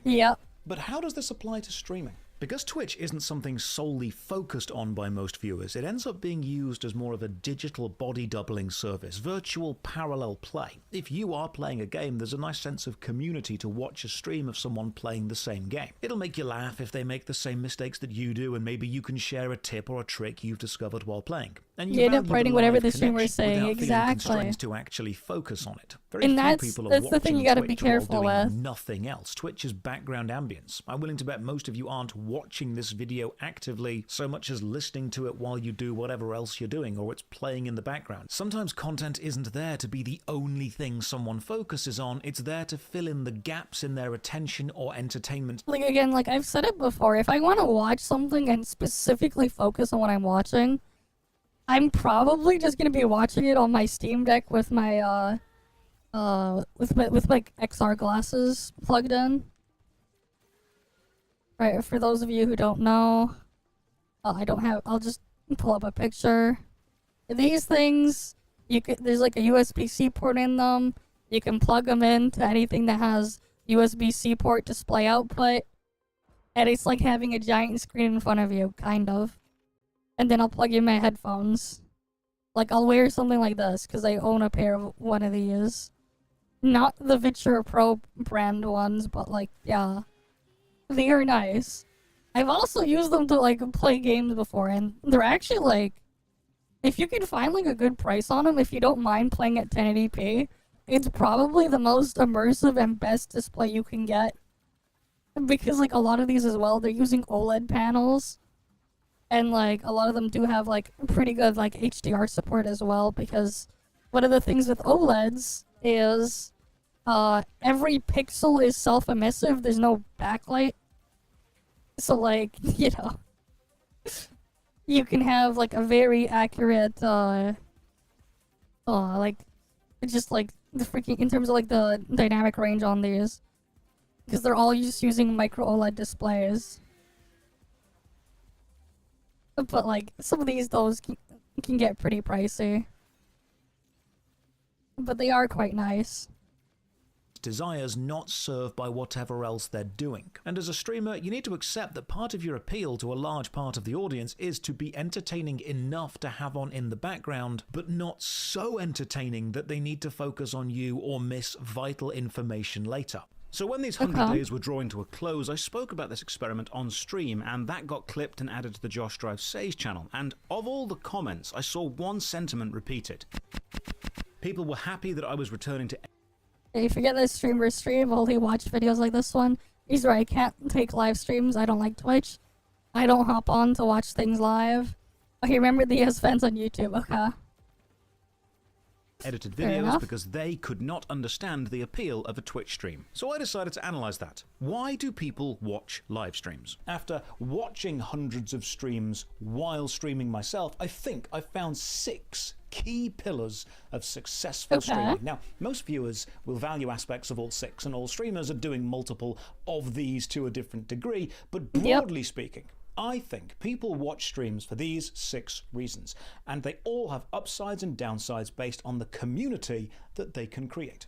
1. High skill gameplay. If you're a world-class player, speedrunner, guide writer, theory crafter, anyone who's great at the game, people will watch you to see you be great. These viewers are here for the mechanical gameplay. You don't need to explain what you're doing to them because they will already know. They just want to see it being done well. These viewers will watch, for example, tournament-level fighting games in a totally different way to me. I don't know why certain combos are impressive, I just know that they are impressive. Your viewers, however, will know exactly why they're impressive. These streams can often be quieter. In fact, audience interaction can be at a minimum because the gameplay is the point. The strength of being this streamer is you're only competing for viewers with other people playing at your level, which will be a very small number of people. The downside is you're also limiting your appeal to players who have the technical knowledge to be entertained by high-level gameplay alone, which is a very small percentage of a game's player base. Plus, when someone new comes along and is better than you, that they will eventually do, the audience will go to them, because they were there for the skill. There's less loyalty to the individual streamer. 2. Game agnostic entertainment or sex appeal. Doesn't matter what the streamer is playing, you're not there for the game, you're watching them because they are funny or sexy. Saying they're entertaining is too broad. This streaming pillar is narrowed in my mind to apolitical vibes, good presenting skills, good chat interaction, and good looks. Finding success as this type of streamer is a bit harder in the early stages because you're not standing out for any of your gameplay skill. And if you do choose to stick with one game, you're limiting your audience reach. So you tend to move from game to game, but the constant movement means you never fully settle in a community. The strength of this as a streamer, however, is you are the product and the audience is there for you. The downside of this is the risk of dangerous parasocial attachments forming quicker because you're building that connection on purpose to a degree. And then if there's ever a day you don't look good or feel funny, you need to force the performance because the audience are also aware of small changes in your appearance or your style. If you are the content, discussion about the content becomes discussion of you. And if you're not mentally able to deal with that, it becomes overwhelming. We'll look into this later in the mental health aspect of streaming. 3. You're independently famous outside of Twitch. Now this is a really interesting one. People will tune in to watch famous people stream just because they're famous. A politician playing Fortnite, a rapper playing old school RuneScape, Jack Black playing whatever he feels like. If someone said The Rock was doing a 30-minute Fall Guys stream, you can guarantee people would watch it. These streams are interesting to me because the celebrity is bringing their outside fan base onto Twitch, but they don't need to understand the entertainment medium of streaming. With live streaming, you need to be interacting with the audience constantly while playing a game, and that's not something a lot of these big famous people do all that often. In fact, the most successful non-streamer focused performers I've seen are usually the ones with live stage improv backgrounds. A fun personal example was when John Robertson of the Dark Room fame and I played Borderlands 4 together and had a great time. We're live, baby. Okay. And also, like, what do you call your fans there, Josh? What do I call my fans? Parasocial, normally. Parasocial, okay. Damn, parasocial. Oh, that's fucking tickled me. The strength of this pillar is, if you're famous, people will watch you do anything. And I benefit from that too, to an extent, because a lot of my Twitch audience find me from YouTube, and while Twitch and YouTube seem like two sides of the same coin, it's still an outside audience. The downside of these streams is, it can feel like a gimmick. If you know the celebrity isn't going to stream again, or even care about the culture of streaming, there's a lot of soulless energy that screams marketing stunt. 4. Giveaways and drops. People will watch your stream if you promise to give them things. Raffles, lotteries, free Robux, skins, Steam gift cards, VIP status, whatever it is. Doesn't even matter if it's against the live streaming platform's terms of service. They'll still do it for that. Against the law of whatever country you're streaming in, people will watch you if they benefit. Now, some games do Twitch drops. If you're watching a stream, you get a reward in the game. And that's fine, because that's not really there for the streamer, that's just there for the game. They're less egregious, but it's still an audience free stuff. I mean, free is free, right? The benefit of doing this as a streamer is it works and it's really easy. People love seeing the word giveaway in the title and they will wait for ages, especially if you're promising things people actually want. The downside, bots designed to search for the keyword like giveaway, drop, or free stuff. This is only sustainable as a business model if you keep constantly doing it. Pillar number 5, confirmation bias and belonging. This is probably the most divisive streaming angle. Oh, there's a lot of that. What your audience want to especially hear and for then say it. Especially in political categories. Agree with their social ideology. Confirm whatever bias they already hold. When you hear about a political drama take or a social commentary bit from a streamer that's hit the mainstream news, it's usually because of this pillar of streaming. Now, the benefit to this style of streaming is it builds intense viewer loyalty because you become their guy. You are a champion of the social, political, or ideological cause the viewer cares. But like the downside of this thing is like you basically gotta keep doing drama stuff or political stuff or both, and you're putting yourself in that rabbit hole. But yeah, if you could get into there, and you can blow up in there, I guess. Yeah. Cares deeply about. And they'll support you because you outwardly support them. You are willing to ostracize large sections of viewership because that ostracization is the signal to your loyal supporters that you are their champion. The downside of this type of streaming is constant reinforcement of beliefs can lead to a downward spiral where you slowly begin to appeal to a more extreme element of society. It locks you into a persona and makes changing your mind or airing any dissenting positions from the accepted groupthink dangerous, because your audience is there because they agree with you, and if they stop agreeing with you, they stop watching. And the sixth and final pillar is also the most boring. You have early access or exclusive access to a game, and the audience are watching you to do research on the game before buying it. They want to see the gameplay, the graphics, hear your thoughts critically on how it plays, and decide if it's worth their time. This is why so many streamers jump on new games or early access. The benefits of this are you are joining a gold rush of streamers every time a new game comes out to gather up downside viewers also who may is not discover you it's a any gold other rush, way. so the And if the game competition does is end up becoming crazy. successful, if you're there as an early adopter,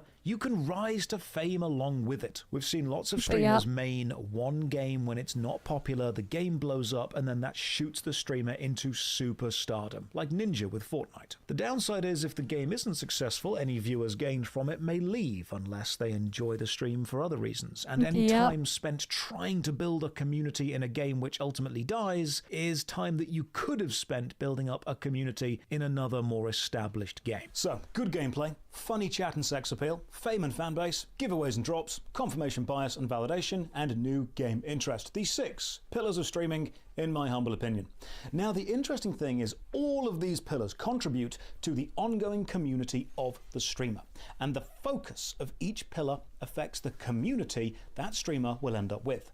Now, I think the pillar with the broadest general appeal is confirmation bias and validation, because you can wander into ideological or political territory, and there are simply more people in the world who want to have their ideological beliefs confirmed repeatedly at them by a famous person than there are people who care deeply about being really good at a video game. But one thing I have learned unfortunately about live streaming is that while this is all very popular in a bubble, it is still nowhere near mainstream. Viewers who are more enfranchised in the online content world often see content platforms as equal. If your personal rotation of digital media is YouTube, Twitch, Kick, Insta, TikTok, or Twitter, you're going to assume most other people interact with all of the others. And to this end, Twitch and YouTube are often discussed by people who use them as two sides of the same coin, equal but different. And this isn't even close to true. YouTube's user base and daily viewers absolutely dominate Twitch. YouTube is mainstream. Twitch, while still the most popular live streaming app, is not mainstream in the same way. Even at gaming conventions or events where people will know about gaming culture and they will know about Twitch, they will still not always use it, while almost everyone will have watched a YouTube video. Think of it like this. The vast amount of people who engage with any specific media thing, be it a TV show, film, listen to a band, or play a video game, only engage with that on a surface level. They watch the show, they listen to the music, they play the game. And they may enjoy doing these things, and they can call themselves a fan of the product, but the enjoyment is of the product, and that's it. If you join a forum to discuss a TV show you've seen, if you go and see a band in concert, if you start watching meta guides about a video game or reading the wiki, you are actually far more invested in that thing than the average enjoyer. I asked a few community manager friends of mine if they could share some numbers on fanbase interaction within their game, and the numbers they all shared matched up with something called the Pareto principle, which is one of my favorite mathematical constants. The Pareto principle is a weird 80-20 split, which pops up again and again in both natural and man-made systems. 80% of an output is caused by 20% of an input, and vice versa. On average, 20% of a business's customers will make up 80% of their revenue. 20% of your carpet at home gets walked on 80% of the time compared to the rest. If you fix the 20% most commonly reported problems in any system, you'll likely see an 80% reduction in problem reports. It's a really odd constant, and it applies here. Roughly 20% of a game's player base actively engage with the community beyond just playing the game. And of those people, 20% again are then responsible for 80% of the Wikipedia entries on the game. And as the engagement goes further, it keeps subdividing down in this 80-20 split. So imagine a game has, for ease of numbers, 10,000 players. On average, only 2,000 of those 10,000 are actively engaged in the game's community on a deeper level, like grinding for all the achievements, or watching YouTube videos, or reading the wiki. That's what I consider to be the first filter. Now, this might seem absurd to hardcore, frequently online people, because we get convinced that our bubble is representative of the general population. Even though it's a lot smaller. I work in the MMORPG genre mostly, and everyone I speak to assumes everyone else is a hardcore gamer.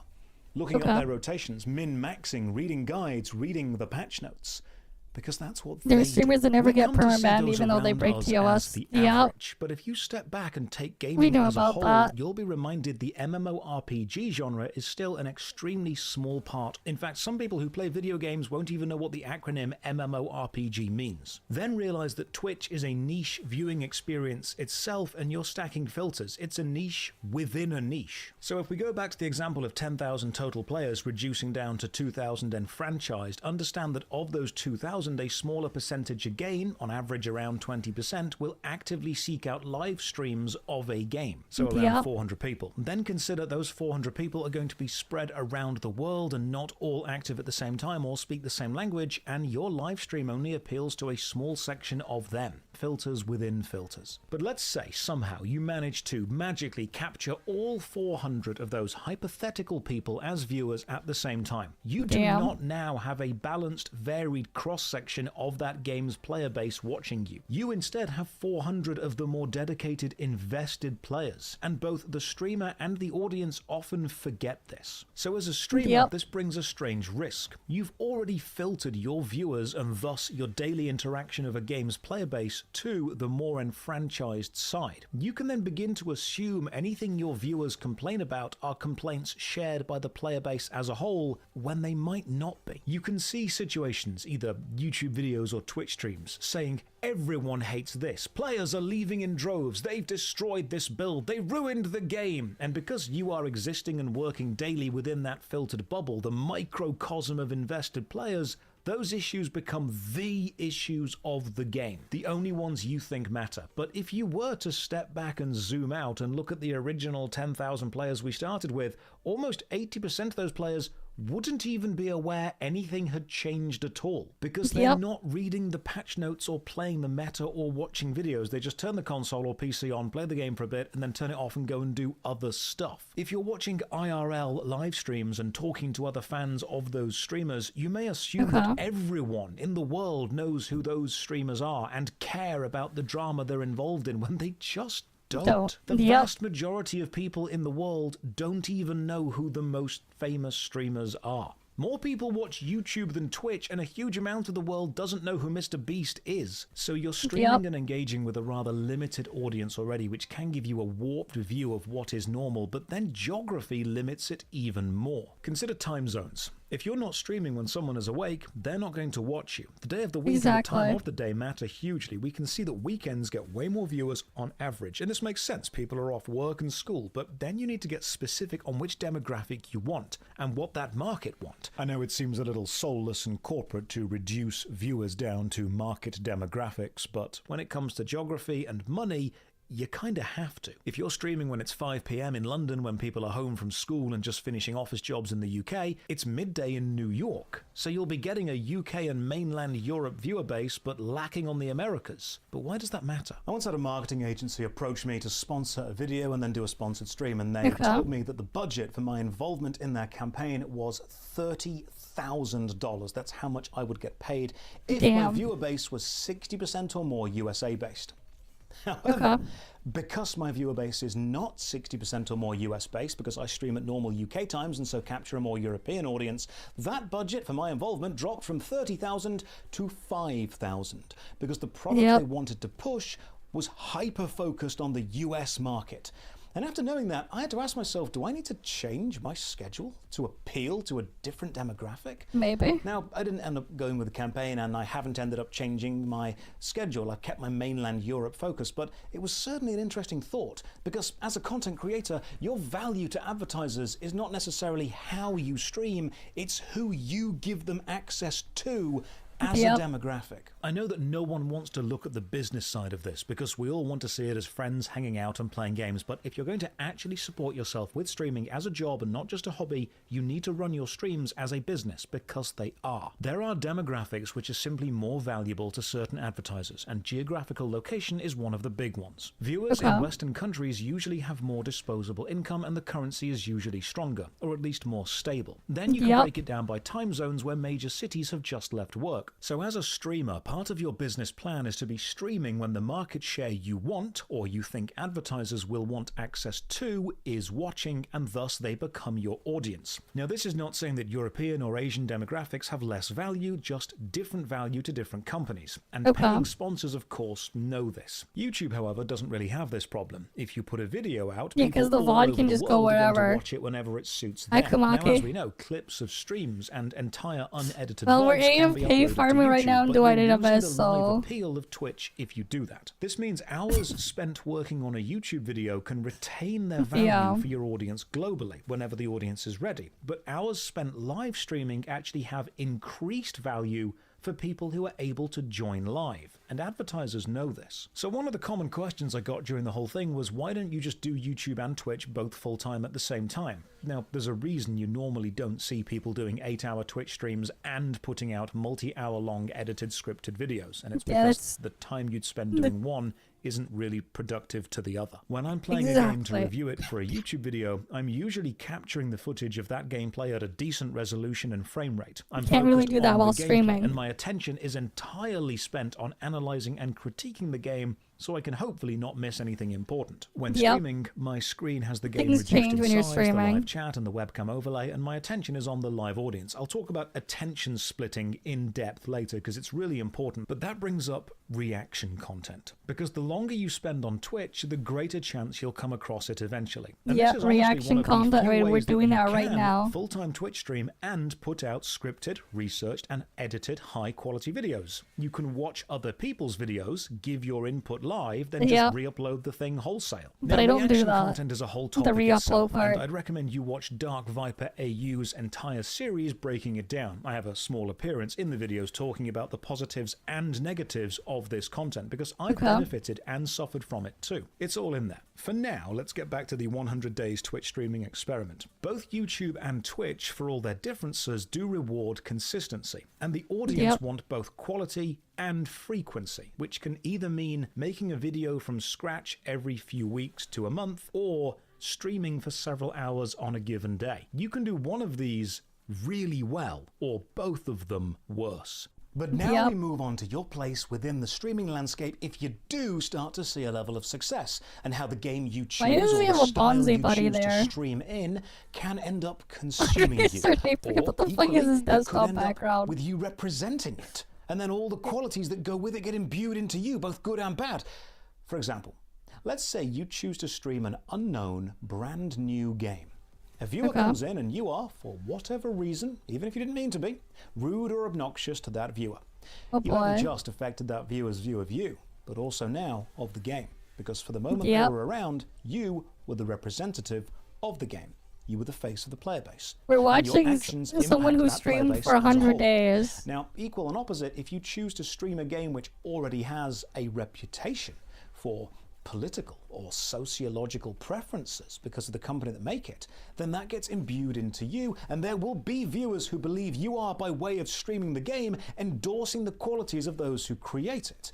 There are enfranchised viewers, or people who spend a lot of time living in an online bubble, who see every action or interaction through the lens of a cultural or ideological war, and any action on your half will be seen as either an aggressive or defensive move in the global online battle of morals that they see every day as. What ends up happening over time is the loudest or most popular streamers come to be the face of a certain game, like Ninja. That is Fortnite. true, and you get this symbiotic relationship between the most popular streamer of a game and the audience of that streamer and the hardcore player base of that game. And it's important to note that I'm not saying every single hardcore player or fan of Fortnite is a fan of Ninja or vice versa. But for people outside of the gaming bubble, their understanding of gaming culture comes from whatever is popular and what they see. So they see a huge amount of Fortnite merchandise, they see Ninja hosting the New Year's Eve celebrations, and they see one being referenced alongside the other constantly. So to the general public, the optics of games or genres become whichever representative, whichever content creator is the largest within that game or genre. Now the benefit of this is the streamer will always have an audience and the game will always have a champion, but the risk is that the fall of one one will have a knock-on effect on the other. If a game That's dies, true. its most popular streamer will see a reduction in views. If the streamer is caught up in controversy, the game now has a public relation issue to deal with. We have seen this play out time and time again with prominent popular content creators within a specific game or genre do something problematic, and then the game or genre have to put out a statement distancing themselves. This also means as a streamer, people who dislike the game will instantly dislike you by association, and vice versa. Now sometimes the streamer avoids a connection to a specific game but instead pushes their personality. They are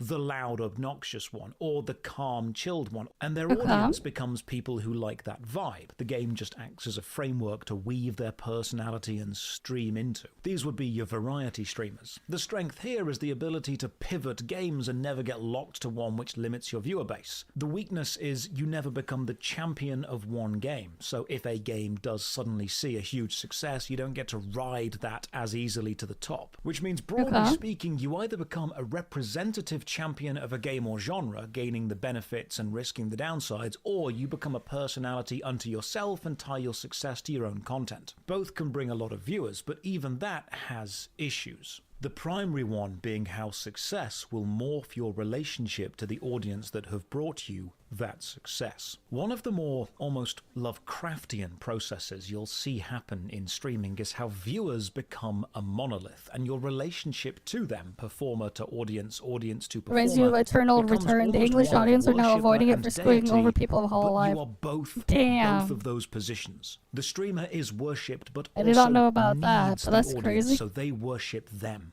too. Communication devolves into call and response, and nuance is pushed out, and the original action of communication is replaced with only the reaction to what the communication could have been. That sounds weird, so let me explain. When you start streaming, statistically, you won't have anyone watching you. The number of zero-view streams on Twitch is huge. If you have more than 11 viewers consistently, you're already in the top 3% of Twitch. If you have more than 40 viewers, you're in the top 0.5% of Twitch channels, averaged by viewership alone. Now, at these viewing figures, you can still relate to each viewer as a person. These view numbers also allow you to have more intimate personal conversations, not about topic, but about energy and focus and personalized responses. You're talking to them as an individual, and they're talking to you as an individual, and some viewers love this type of stream. But as you get into the low hundreds of views, it begins to shift. The chat starts to move. Yeah, because everything just gets buried. You may still buried. be able to pick out regular viewers' usernames. You start to get people who type and then you can't reply to, so they don't type again and they feel ignored. At this stage, you may still be able to see everyone in the stream as an individual viewer. There are just more of them. Conversations don't flow as easily, but they can still work, and you may need to scroll the chat back up if you miss a message while focusing on a hard bit of a game. But when you break the 1,000 viewer barrier, and then as you close in on 2,000 or 3,000, that personal connection begins to break down substantially. And while you may spot familiar usernames, you can no longer track everyone's different social handles. We've shot past the digital equivalent of Dunbar's number, and relationships are no longer personal and intimate, but more performer and audience. You can't really read long, detailed messages as well before the chat is pushed up and off the screen. So this is where communication goes from being personal to Courtney being made a joke performed. upon 5 years ago sponsor stream. So to me, the Lovecraftian I see aspect of this the is how enemy board in the game is begin boring. to form into the entity simply known as yes, that. I heard about that, but like singular, only like vaguely. Individuals all adding to the wall of text, which That's becomes crazy. chat, but no individual message takes priority over the vibes of the wall as a whole. Like a stadium full of people all singing the same song, problem can't to pick deal out with that any they screwed up. individual voice, so the crowd becomes a representation of everyone Unfortunate, without though. actually being any one specific. Chat is everyone. Everyone is chat, but chat is also a singular being. They are legion. They are the Borg. At this stage, chat becomes a bored, childlike god, both there for the entertainment of you as a streamer, but also unknowingly totally powerful and able to change the direction of the stream, not as individuals, but as a collective. However, due to the speed the messages move, complexity has to give way to simplicity, and message quality is now replaced with quantity, and we enter what I call the L and W phase. If the chat was mostly L's, while I didn't know exactly what I was doing wrong or which individual I had hurt, I knew I was losing the audience as a collective. More W's. Don't call chat a god, they'll never get over it. Now, this is True. extremely reductive, almost insulting. True. So it's cold and impersonal. But at a certain volume of messages, it's kind of inevitable. You are the captain of the streaming ship, and while you may not know every single sailor on the ship, if they're all screaming they're about to crash, turn the ship. And this is what I see happen to a lot of large streamers. Once they're big enough, the viewers almost accept the metamorphosis from individual connection or communication with a streamer to audience members connected and communicating mostly with each other. This is where the single letter responses or emojis or icons or canned chat reigns supreme, because at this point, interact with the stream isn't about recognition. It's about being part of a movement. When something funny happens, you type lol or send an emote not because you need the streamer to see your specific input, but because the other viewers are going to see it, and you know that you're adding a drop of water to the tidal wave of lol that the streamer does see. And now they know that chat found that funny. If you've ever seen the film Megamind or The Matrix, you know how the small robots end up forming a massive face at the end as a representation of the collective as a single entity? That's what larger chats end up feeling like. And as a streamer, trying to talk to that size of chat in any kind of personal way is almost impossible. Yeah, that's too much. Here, but one of the more insidious ways that streaming mentality is creeping into gaming culture, especially of the younger generation, is it's actually changing how younger people play games, because people see streamers as playing a game in a way which makes content. It's engaging and interesting to an audience, and so younger gamers bring that energy into their own life and their own non-streamer games, either alone or with their mates. The over-the-top reacting, the shouting, the screaming, even saying "chat, are we cooked?" has become something kids say in real life, in classrooms. Teacher friends have told me that streaming culture with kids is popular enough that lots of young students are speaking out loud as if they are presenting whatever they're doing to an imaginary audience. Bo Burnham was right. The idea of everything must be performed all the time. Kids are focusing on engaging with an imagined chat more than just enjoying their own game. Now, I pride myself on at least trying to be able to read individual messages and give personalized responses to individual viewers, even at several thousand viewers per stream. It's a lot of attention splitting, which is something important I'll cover soon, but the moment I start to see chat as this nameless entity, instead of engaged individuals, I try to step back, pick out messages and reply to people, to let people know, even if I can't name you, I can engage with you and reply to you. One risk you will face in talking to a lot of people every day is you'll talk to a lot of socially maladjusted, awkward, or straight-up cruel people. And the longer you engage, the more content and clips can be created, which in a way is a level of marketing. But the more you do this, the more you'll harm your own mental health. That's why I said we're cooked to levels of congratulations. Remember, he who fights with monsters should look to it that he himself does not become it's not well done. We're cooked to congratulations. The abyss also gazes into you. A famous saying by the Baldur's Gate 1 intro movie. Hello, Editing Josh here. I said this video was going to be an honest reflection of my time streaming, so I think this bit matters. While making this video, the Josh Strife Says clip channel uploaded this clip titled "I Can't Do This Anymore." In the clip, I'm playing Darkest Dungeon, and in it, I lash out at a viewer in a really unfair and totally uncalled for way.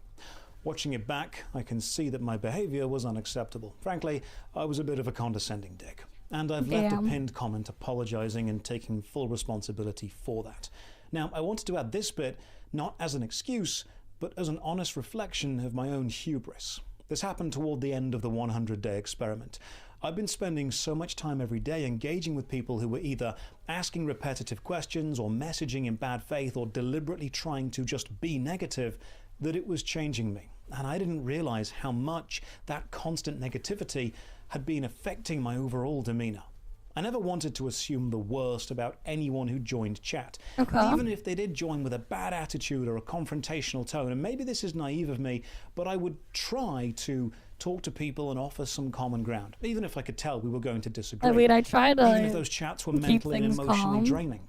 But I realized by this point, I'd been giving so much of my emotional and mental energy to difficult people without a break, I ended up lashing out at people who didn't deserve it because I saw them as having bad intentions even if they didn't. This was the moment for me that the abyss stared. I guess mostly this, there's never been a reason for me to be mad at chat. Thousands of strangers access to my emotional state every day was I've telling gotten me mad into at other somebody things, I but didn't not like the chat anymore. itself. The bitterness I was seeing in the worst examples of the internet was seeping into me, and I was becoming just as bitter. Okay. This dungeon was right. Overconfidence really is a slow and insidious killer. One of the biggest strengths about live streaming is the connection with the audience, but genuine connection comes with genuine risk, and you have to constantly balance the genuine level of emotional vulnerability you're willing to show, which shows the audience the real you, and a more rehearsed persona, what I call a hyper-real version of yourself, which is still based on you as a foundation and is entertaining, but isn't as emotionally open. To take these to the extremes, have you ever met someone who is too emotionally vulnerable? They feel intensely. Everything anyone says gets taken to heart, overanalyzed and thought about for hours, maybe even days. The description of thin-skinned would suit this person, even if it would be slightly offensive. But the positives about talking to them is you do know they're genuinely listening to you. No, it's On still... the opposite end, have you ever met someone who reacts with sarcasm? I was annoyed, but I wouldn't really call it mad. Any interaction into a joke. Nothing is serious or genuine. Any It was mostly just them just spamming stuff in there. Dismissal. And it was more like annoyed. This is often because they're terrified of being emotionally vulnerable. Because they kept and so they spamming use these shit. defense mechanisms to never let anyone in. Both of these people are equally draining to spend time around, and as a streamer, That was a you long have to time balance ago. between being both of them to protect your own mental health. If you're streaming, you're going to experience both and have to balance both, because some of the audience will want that genuine emotional connection, and it can be really sweet, even restorative for both performer and audience to feel genuinely seen and understood. But other people are going to take advantage of any kindness that you show and use that to demand attention. And then if they get that attention, they'll derail the conversation into whatever benefits them. There may be conversations where someone annoying or irritating or honestly just lonely comes in, and part of you, and I know this is something I do, recognizes that in general, hurt people.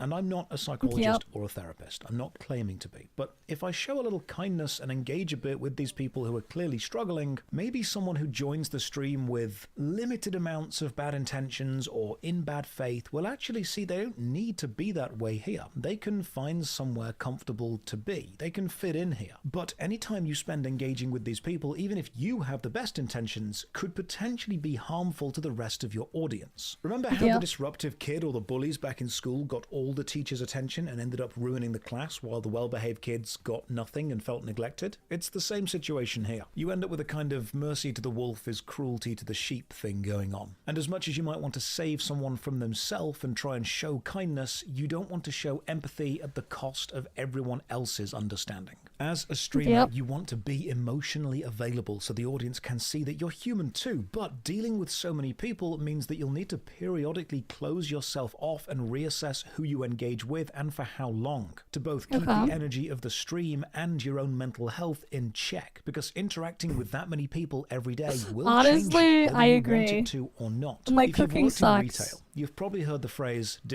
Have you seen the steak I cooked, that picture of a steak I cooked a long time ago? Have you seen the freaking picture? I mean, like... Yeah, my cooking sucks. Have you seen this? This was a steak I cooked, like, 3.5 years ago. It ended up with a really bizarre shape. I took a picture because the shape was so bizarre. Yeah. If you like it. Honestly, it's like, you know what? I'd actually expect that.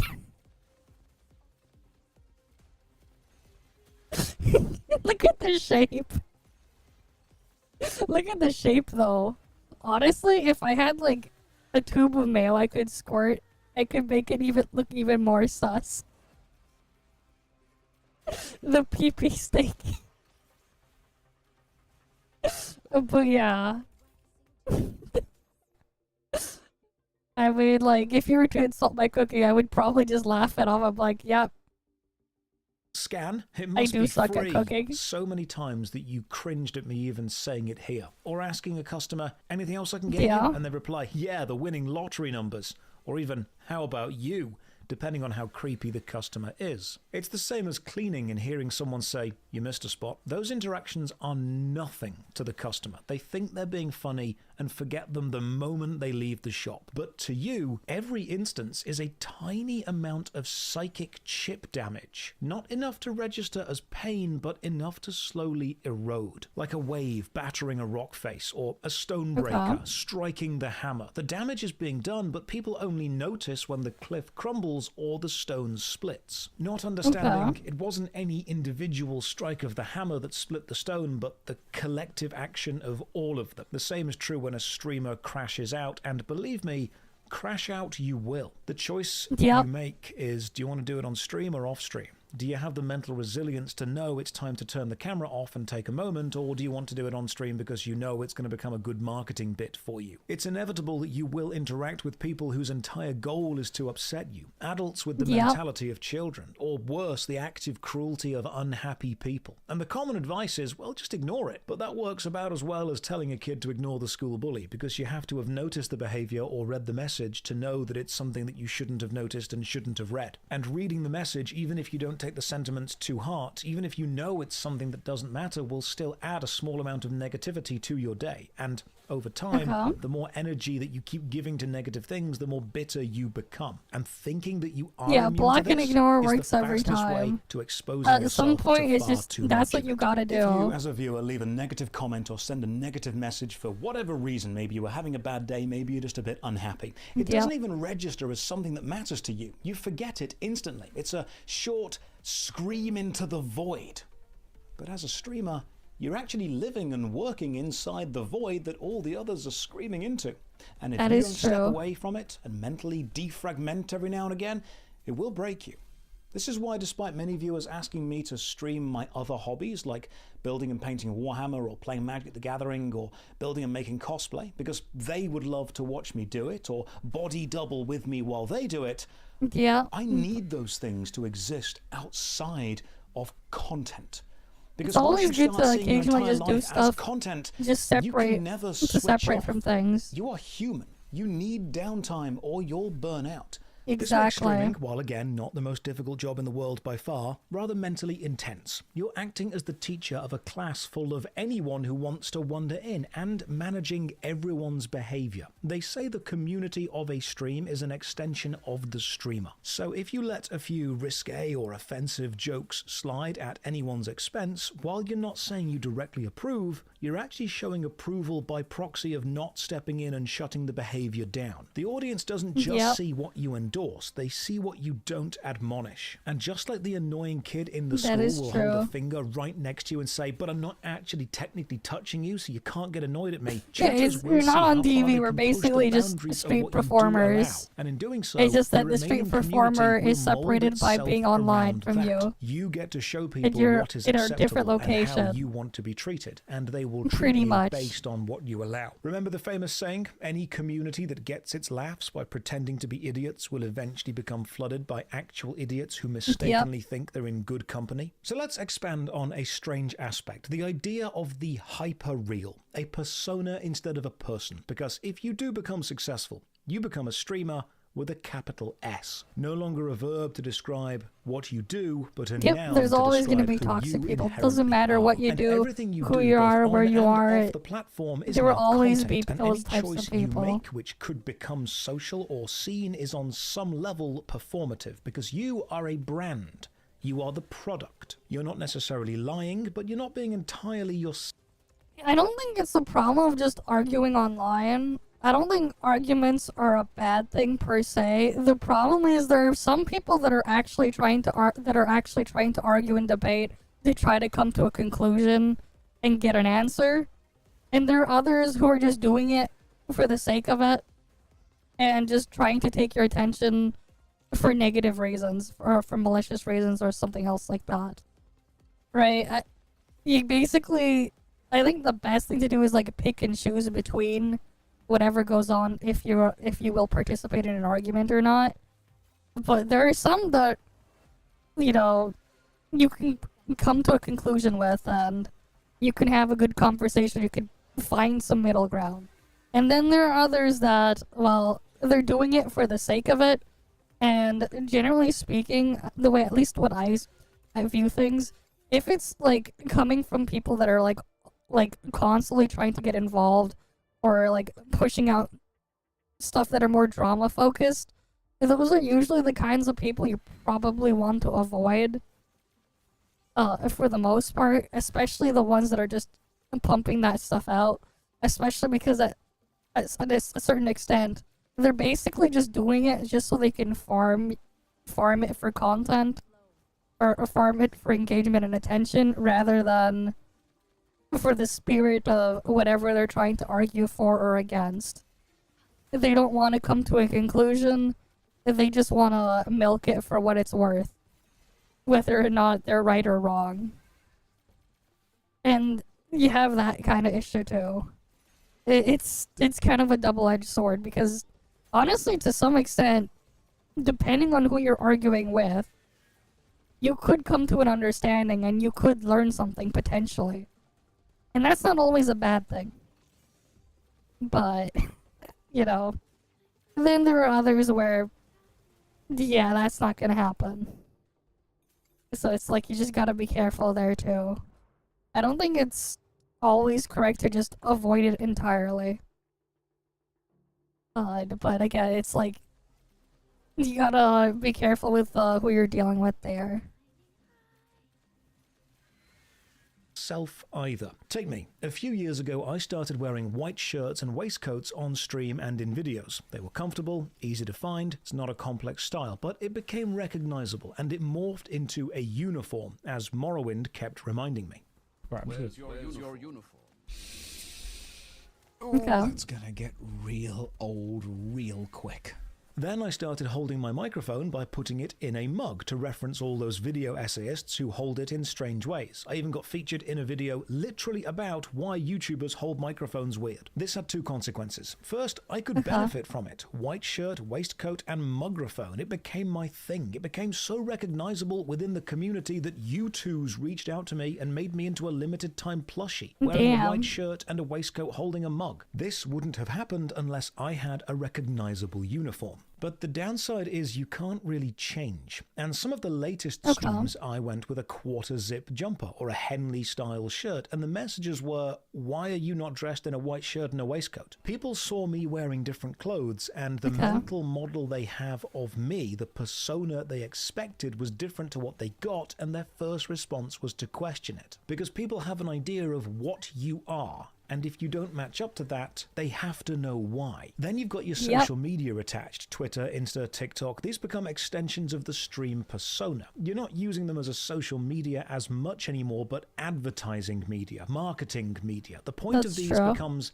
driving engagement to monetized platforms like your Twitch or your Patreon. Because like it or not, people will see whatever you post on these social media platforms and then ask you about it on your Twitch or on your YouTube. Everything is now connected. Now, does this mean you're just acting and performing and lying? Well, no, not at all. It means there's a level of curation that is happening in an active way in your presentation and in your delivery. Just how you got jumped by defenders the game you were criticizing online, the kinds of people no longer a reason. Differently in a fancy restaurant or a water park or a nightclub. All of these places having different dress codes and behavioral expectations. And doing each of them individually is fine, but if you were to turn up to a restaurant in Speedos and start raving, you'd draw some attention and some questions. And this idea of a uniform, but you know, sometimes you do eventually unique to streaming find those that are that you can reason with. It's the same idea. You're expected to wear a uniform because the customers have a mental image of what somebody helping them needs to look like and sound like. The clientele have expectations, and you need to meet them.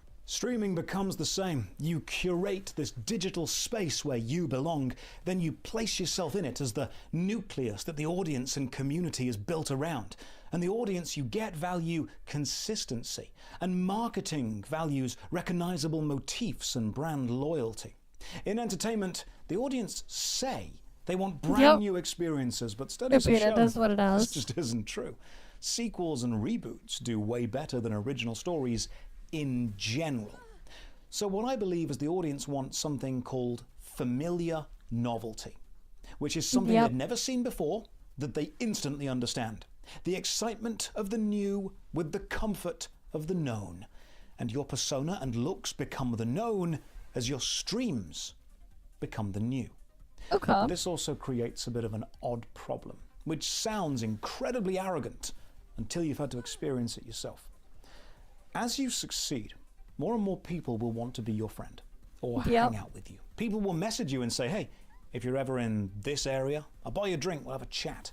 Or you'll get Discord or Twitter messages from viewers who talk to you like an old friend, like they've known you forever, despite the fact you've never met them. Because in their mind, the hundreds of hours they've spent with you on YouTube or Twitch is connection time.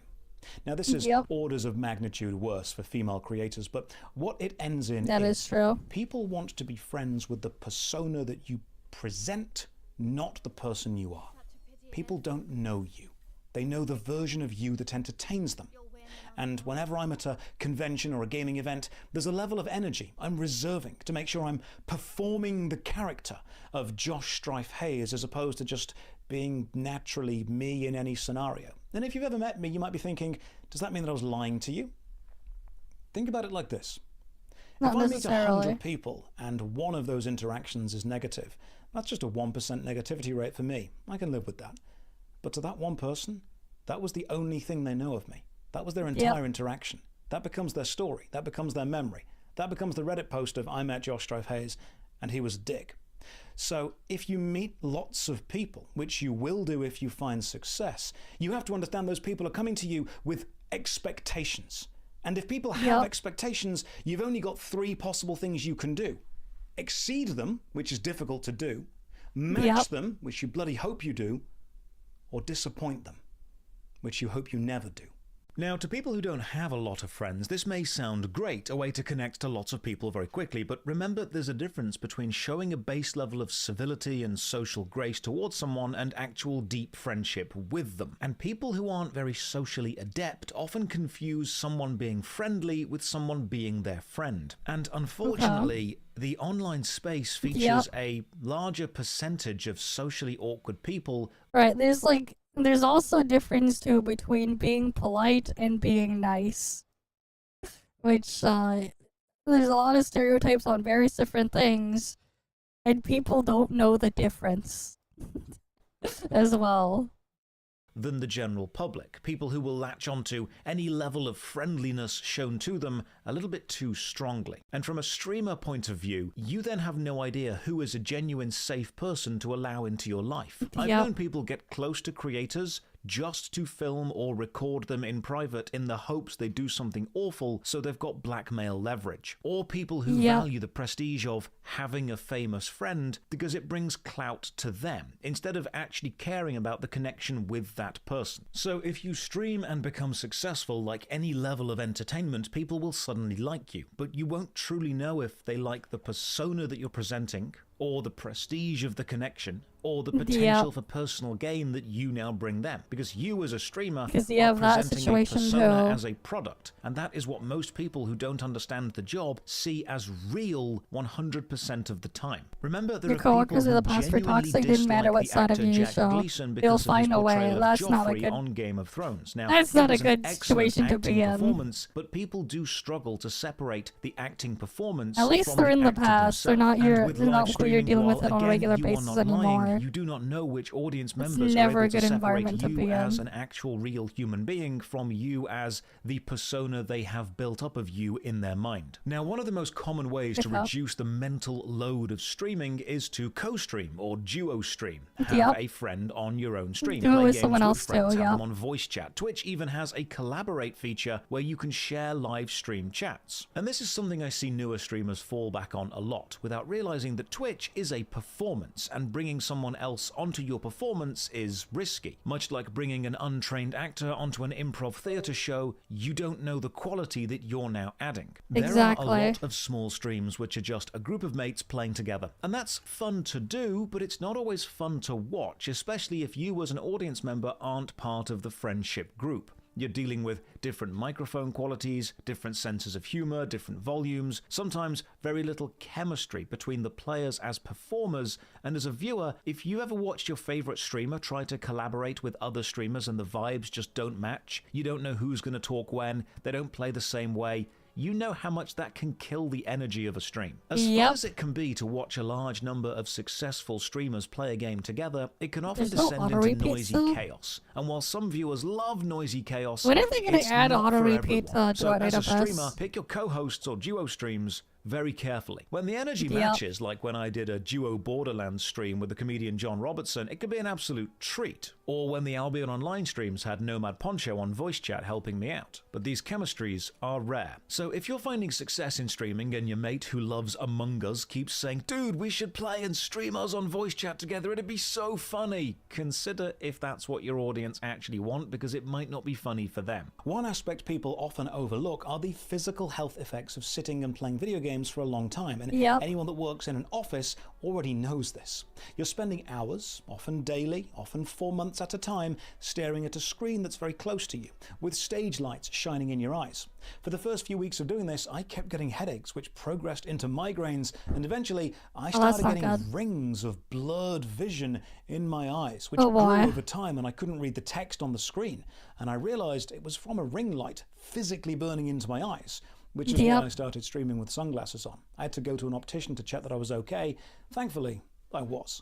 But I had to ask myself, what do I value more? Being lit well or long-term eye health?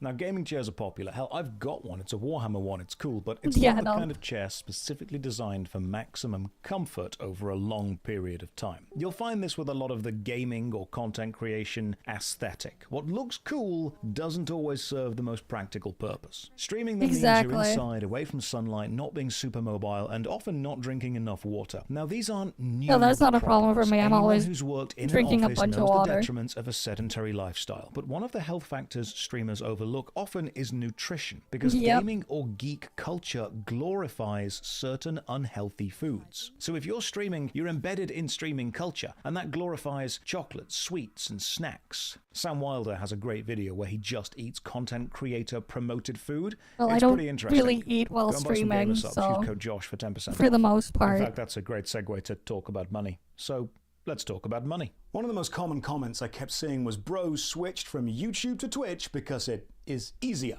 and makes more money. And let me just dispel this myth in relation to me immediately, because no, it's not. And no, it doesn't. Now, different creators will have different processes. My streams, I try to keep really high energy, reading as many messages as I can, responding as much as I can, while still playing whatever game I am to what I hope is an acceptable level. This means I'm often talking non-stop for 5 to 8 hours while also trying to read the text in the game or react to whatever's happening. From a purely energy-given point of view, I know, there are people that do that. I'm like, how the hell do they eat so much food? Were much more mentally draining and physically straining on Not that I would want to anyways. Sitting and editing and making a YouTube video. And the income from 3.5 months of what I would consider very successful Twitch streams was similar to around 2 months of YouTube ad revenue alone, not counting sponsored videos. But also, it's like the amount of calories you'd need if you're just sitting, from older videos or, you know, at a desk or whatever all day, and not being super active is going to be a lot lower. YouTube is also much safer to take breaks from and return to, because your previous videos keep earning money and keep being recommended even when you're not there. While on Twitch, you need to be there to generate the subs and the donations and the ad revenue. Now, we've heard the stories of the largest streamers in the world still making tens or even hundreds of thousands of dollars a month from recurring subscriptions when they aren't even streaming, but that's not the average experience. Yeah, it's not even close. YouTube is closer to a salaried job which pays on results, while Twitch is closer to hourly, which pays on the process. I've often said to people, it's easier to make £10 on Twitch right now, but it's much easier to make 10,000 on YouTube in the long term. But interestingly, Twitch and live streaming are becoming more valuable to advertisers, flipping the historically YouTube prioritized balance on its head. But why? Well, it's because it's combining two things that advertisers really love: a modern standard of luxury and a more invested audience. So as a streamer, you are more valuable, but you need to understand the risks of both gaining and then extracting that value. First, the luxury thing. This is Rory Sutherland. He's an advertising executive and gives some fantastic talks on the nature of advertising and our relationship as people toward any level of a marketing campaign. I find what he talks about fascinating. And he spoke recently on the changing standards of the word luxury in modern society. Don't worry, this is going somewhere. Basically, what luxury is changes with the times. And luxury is often focused on rarity. Something is more luxurious the fewer people have it. The limitation is part of the experience. And historically, luxury was connected to material wealth and shows of excess because fewer people had access to that. Supercars, fancy dinners, lots of holidays to nice places, wearing lots of nice clothes. But that has changed because people can now just rent the supercar or the private jet for a photo shoot. They can hire the clothes, which means the optics of having those things simply isn't as rare. So what is becoming rarer is genuine human-to-human connection. How many times have you called up a customer support network and had to listen to a pre-recorded message or talk to an AI chatbot online before you get to a human? How many times have you been into a high street brick-and-mortar store or your bank and been told, "We can't help you with that, call the service line"? Well, with the increasing rise in automation and AI, human contact itself is becoming the luxury because of its increasing rarity. Twitch does that better than YouTube. You type a message, the streamer reads it, you get a response. In a world of more entertainment than you could possibly experience, the personal touch is the standout feature. It's the connection most of to the flexes online is just not real. Is the luxury. That is also with true. How YouTube advertising is seeing a bit of a that's cool. There's a downturn. button If to you make have the YouTube mini-map Premium bigger. and watch on your PC or TV, you can automatically just skip commonly skipped sections of a video, which are almost always the sponsored segment. Meaning companies are paying for a 30, 60, or 90-second ad spot, which are just being skipped through. And fully sponsored videos see lower than average view counts historically. That due is to also most viewers true, not wanting to watch what they consider to be a full-length advert. But Twitch streams are there as background noise, and as long as the streamer is popular enough to have people watching them, they will be watched regardless. Daily viewers aren't going to turn their comfort background noise off just because the stream is now sponsored. Many of them even support them, saying, "Go and get that bag." So content creator agencies are seeing an increase in demand for Twitch streamers and reduced demand for YouTube sponsor segments. They're still there. It's just like even on the smaller end, a lot of sponsors are streamers often pretty get nice. access to new games before launch or codes to play those games on the day of, and you've got a load of players who will browse Twitch to watch gameplay, and if the streamer they like is playing a game they've heard about, the streamer happens to have an affiliate link, the viewer is more likely to then buy the game. If a YouTuber gets access to a game the day of release, it will still take them a few days to actually make a video, playing, scripting, editing, uploading, and in the content world, being first is more valuable than being right, which is why some of the earliest YouTube videos we get for any new game are full of mistakes. And yet, they will still get views. And people are beginning to realize this, which is why they're valuing watching a live experience over trusting the earliest YouTube videos. So from a content creator's view, companies are going to send you access to the latest games and updates, which is going to get you the audience of early adopters and interested gamers. You're able to interact directly with them, which appeals to modern luxury standards, and you're more likely to make a sale than a YouTube sponsor spot, which are becoming increasingly easier to skip by the day. The danger, however, you become a marketing tool, and the audience can tell. Now, don't get me wrong, it can pay well, it can pay very well. Some of the larger streamers can make hundreds or even thousands of dollars per hour for a sponsored stream. If you do gambling streams, you can literally make in the millions. But every time you do, you're alienating part of your audience. So finding that balance of extracting the value you have as an entertainer from people willing to pay for it, and not losing the audience which give you the value to be extracted in the first place, that's a balancing skill.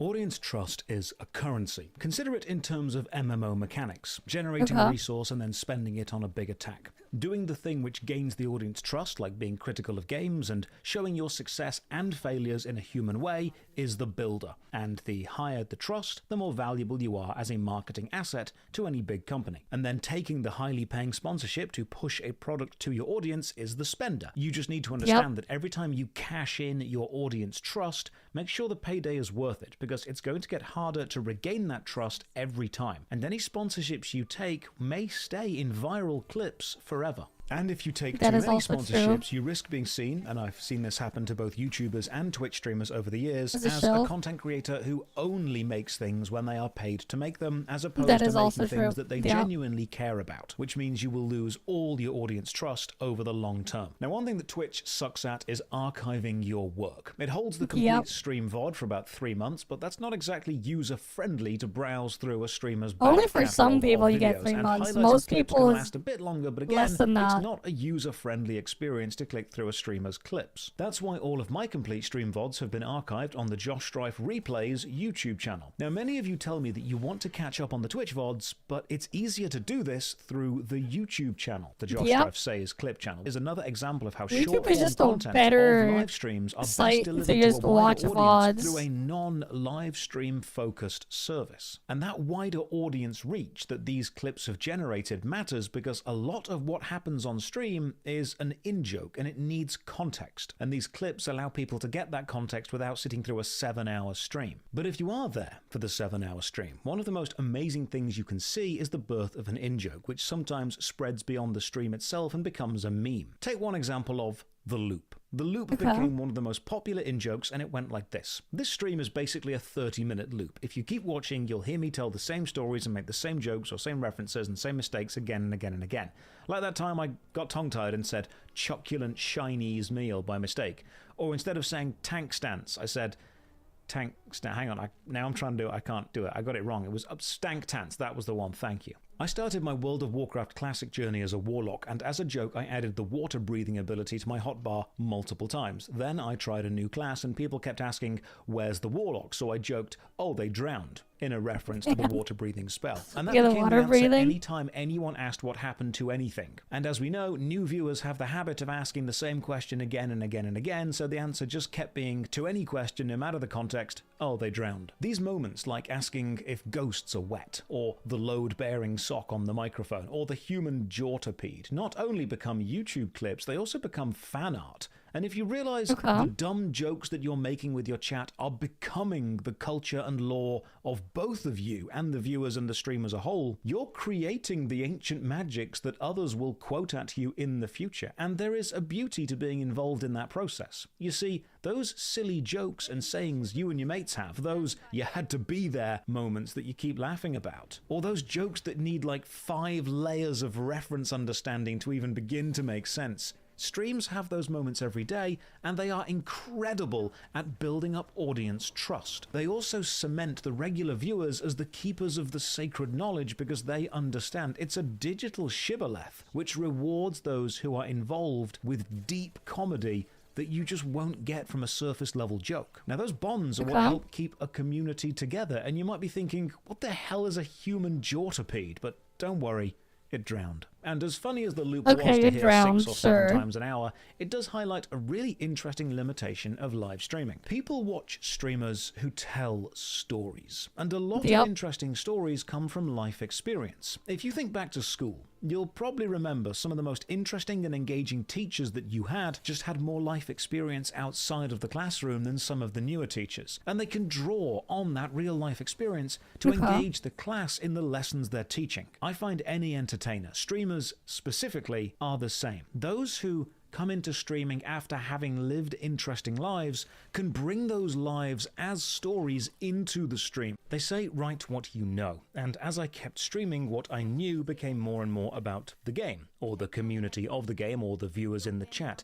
What I knew became streaming, so my stories became less about my life and more about what happened to me in the game, or why my mechanical understanding of the game helped, and I started theory crafting or talking about other streamers, and this is what creates that microcosm microcosm of streamer society. There's a common creative death spiral where a relatable artist starts by making work for the people they relate to, which has broad appeal, and then eventually, if they find success, they surround themselves with other successful artists, and then they start making art for those artists because that becomes what they know. If you've ever watched a film, read a book, or played a game and thought, these writers are so out of touch with general society and the real world, they're only speaking to those people in their tiny creative bubble, this is likely what happened. This leads to audience churn because eventually they've heard all of the non-streaming stories. So what do? Well, you either focus on the game alone, which reduces your audience to only people who care about the game, or talk about the stream, which reduces it to people who have already been into the stream, creating a smaller and smaller in-group. Or if you're not leaving your house, you read the news and then talk about that, simply because it's something new, an endless source of new stories. The only difference is it's not actually something you're experiencing personally, it's something that you're experiencing passively and just start reporting on. The alternative is the same joke again and again and again. The danger of this is because the audience demand new content and you have to comment on new things that you haven't experienced yourself, your opinion may be uninformed, biased, or straight up manipulated by whatever media you got the initial information from. But the allure of must make content is stronger than the ideology of must report responsibly. This ties back into the fifth pillar of streaming, confirmation bias and community belonging. Yeah, there it is. Yep, the confirmation bias stuff. If you stream long enough, you will do. Just talk about things people already agree with. But eventually even this can get repetitive and dull, so instead of thinking about world events you aren't involved in, what if you just create some that you are, such as drama with other streamers? That way you're tapping into the parasocial nature of the connection. And I've seen many streamers start to and then end up relying on creating drama just to keep the audience engaged. Yep, but this we drama know a couple can be people who do that. mentally taxing due to its frequency and intensity. Start farming drama. And can you, as a streamer, become responsible for the behavior of your community? With full-time streaming, you're moving into a workspace where the audience have naturally filtered themselves through being on Twitch at all to the enfranchised player of a game or your invested fans, so you're dealing with more emotionally invested people from the get-go. And this leads to streamers and audiences doing what workers in most workplaces do, discussing workplace drama. Because that's a constantly evolving source of new stories that everyone is at least somewhat involved in, viewer and performer. Except there are differences. Take a normal workplace where your co-workers are Doris from accounting, or Frank who only works the closing shift and never washes the dishes well enough, or Brian who spends half his shift playing phone games and gets away with it because he's the boss's mate. You're probably going to talk to your co-workers about how you think or feel about these people, but it's going to stay very, very localized to just the place that you work and just the shift that knows these people. But once you leave work, the drama kind of dies down. Sure, there might be a group chat you're in or a smaller one that you're not, but the fast food shop halfway across the country doesn't care about your internal staff relationship chart. Classic workplace drama tends to stay somewhat contained to the people directly involved in it. Kind of like high school drama. What happened in your high school is irrelevant to what happened in a high school in another country. And to everyone involved in the drama, the high school drama, the work drama, it is the most important thing in the world because they are the center of their own world and the world is revolving around the drama. But give it time and distance and it dies. A couple of weeks and no one cares anymore. A couple of miles and they never cared in the first place. But with streaming, your workplace is the internet, and your co-workers are, to a degree, every other content creator in the world. And if you have a fan base, and they have a fan base, suddenly beef between you two as individuals isn't between you two as individuals. It's between both of your fan bases, your entire communities. Hundreds, thousands, in some cases millions of people that you have never met are suddenly emotionally invested in the interpersonal conflict of multiple people. Twitch becomes a soap opera which plays out in the real world. So a small disagreement can be mined for more conflict than it's really worth. I've had larger and smaller content creators react to videos of mine which are minutes to years old. Put simply, Twitch culture can begin to feel like a massive dramatic high school. And you can't opt out of this either, because someone will make a react video about you, or mention you on another stream. And then the cross-pollination of viewer bases begins, and unlike real-world work drama, which tends not to break containment too easily, Twitch drama actively tries to. And then you'll be getting Instagram, Twitter, Discord, or just old-fashioned email messages from people who have never watched you or interacted with you in any way, letting you know how they feel about you because of hearsay and connected drama to a person they do watch. Anything you say can and will be quoted out of context, and anyone that you spend time with or talk favorably of becomes your team, even if you weren't trying to take sides. Everything you do becomes seen through the lens of both performer and character in this real-life play where all the world's a stage. If you are going to be streaming full-time as a job, this means you're not just navigating your own stream, you're also having to balance your reputation amongst other streamers, creators, or, if a moment goes viral, the general public. And if you are friends with or even connected to in a minute way someone which the audience decides are now cancelled, you are involved in this drama by proxy, not by choice. Now, I'm not saying you need to support your streaming colleagues even if they're awful people.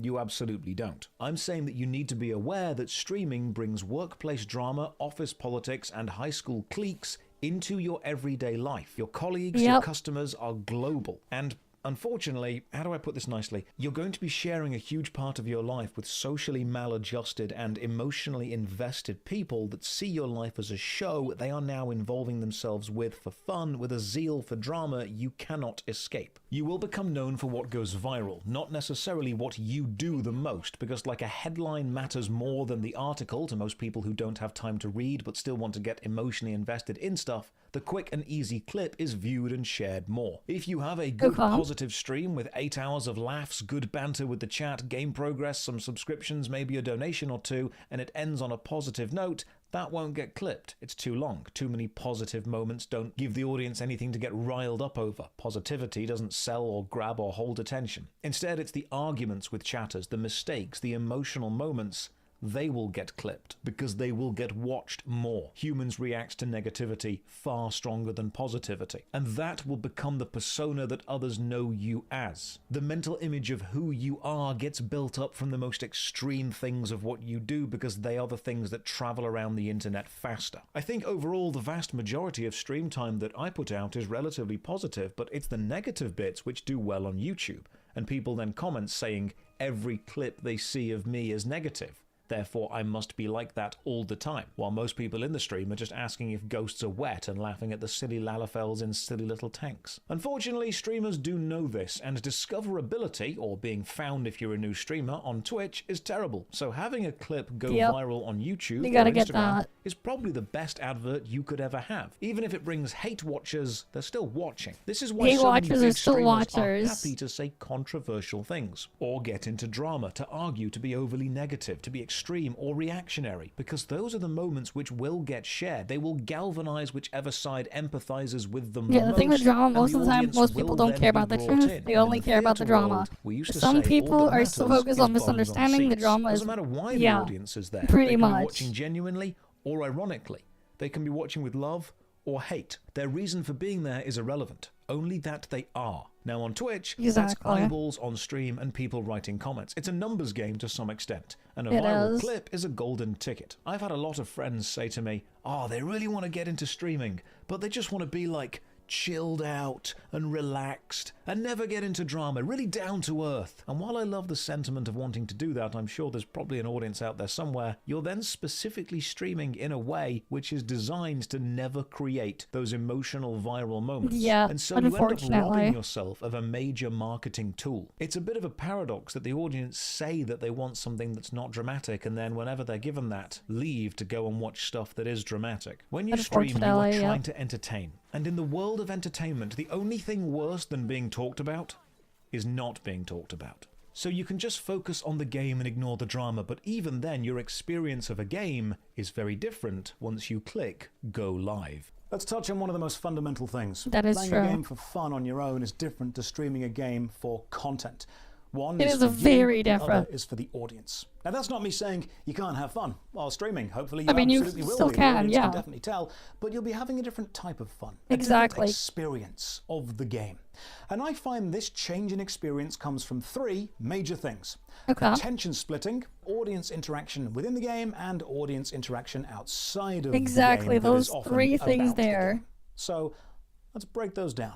First, attention splitting, or why Twitch streamers seem to suck at games despite literally playing them as a job. Put simply, you've got a limited amount of brain power and focusing it all on one thing can make you kinda good at that thing over time. But when you start juggling 2 or 3 things, you can't give each one 100% of your focus and each one suffers. When you do that, you are attention splitting. Now, playing a video game when you come home from a long day at work is designed to be a relaxing hobby. But when you are streaming, playing the game is only one of the things you're doing. You're also now reading the Twitch chat. You're reacting to it. And if you're playing with other people in the game, you're reacting to them as well. Many people think you can stream a game the same way you just casually sit and play one for your own enjoyment, and that's just not the case. Because I mean, you can try, but you're not going to get anyone watching. A tool, a framework that you can build entertainment around. When people find out I do Twitch streaming, they say, "Oh God, I wish I could just play games all day." And I tell them, you can, but it wouldn't be a very good stream. Because the moment that camera is focused on you and that microphone is in your face, you are psychologically experiencing that game from a different mindset than you would have if you were just lounging on the couch with no one watching. The game you are playing, the teammates you have if it's multiplayer, the chat, the discussions going on, your responses, donations, subscriptions, the software you're running to stream it, food and drink you have in real life, any contractual obligations you have to the stream or the sponsors, combine all of this and you'll realize streaming is a job that requires a specific skill set to be good at. And I'm not saying it's the most difficult job in the world. I know people are going to push back against this, but it is a job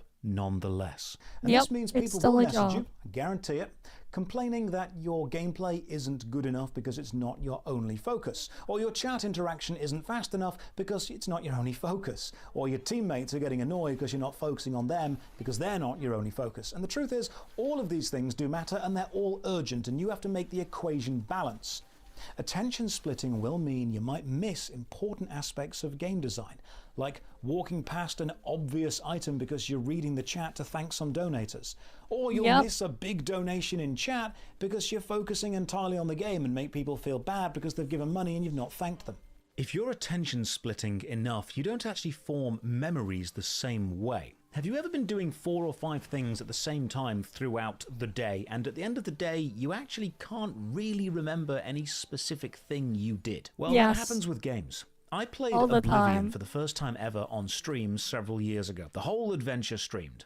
I know I have finished Oblivion. I have the VOD to prove it, and yet I cannot actually remember playing Oblivion. I've got vague segments here and there, but the plot, locations, characters, quests, items, they didn't even form as a memory because my attention was split so much during those streams, I don't even know what I'm meant to have been remembering. So attention splitting will change your experience and memories of a game. Now, probably the most prominent in MMORPGs that will alter your experience of gaming while streaming is audience interaction within the game itself. If you stream any multiplayer game, viewers will ask to play with you. Whether it's a first-person shooter or an RPG or a real-time strategy, if people can get involved, they want to. If you stream an MMORPG, people will find you, and they will interact with you whether you want them to or not, and this will fundamentally change your experience of that game. Depends how alive that game is, though. Average player. Viewers will see you playing their favorite game, and they will want you to love it like they do, so they'll do something really paradoxical. They'll try to remove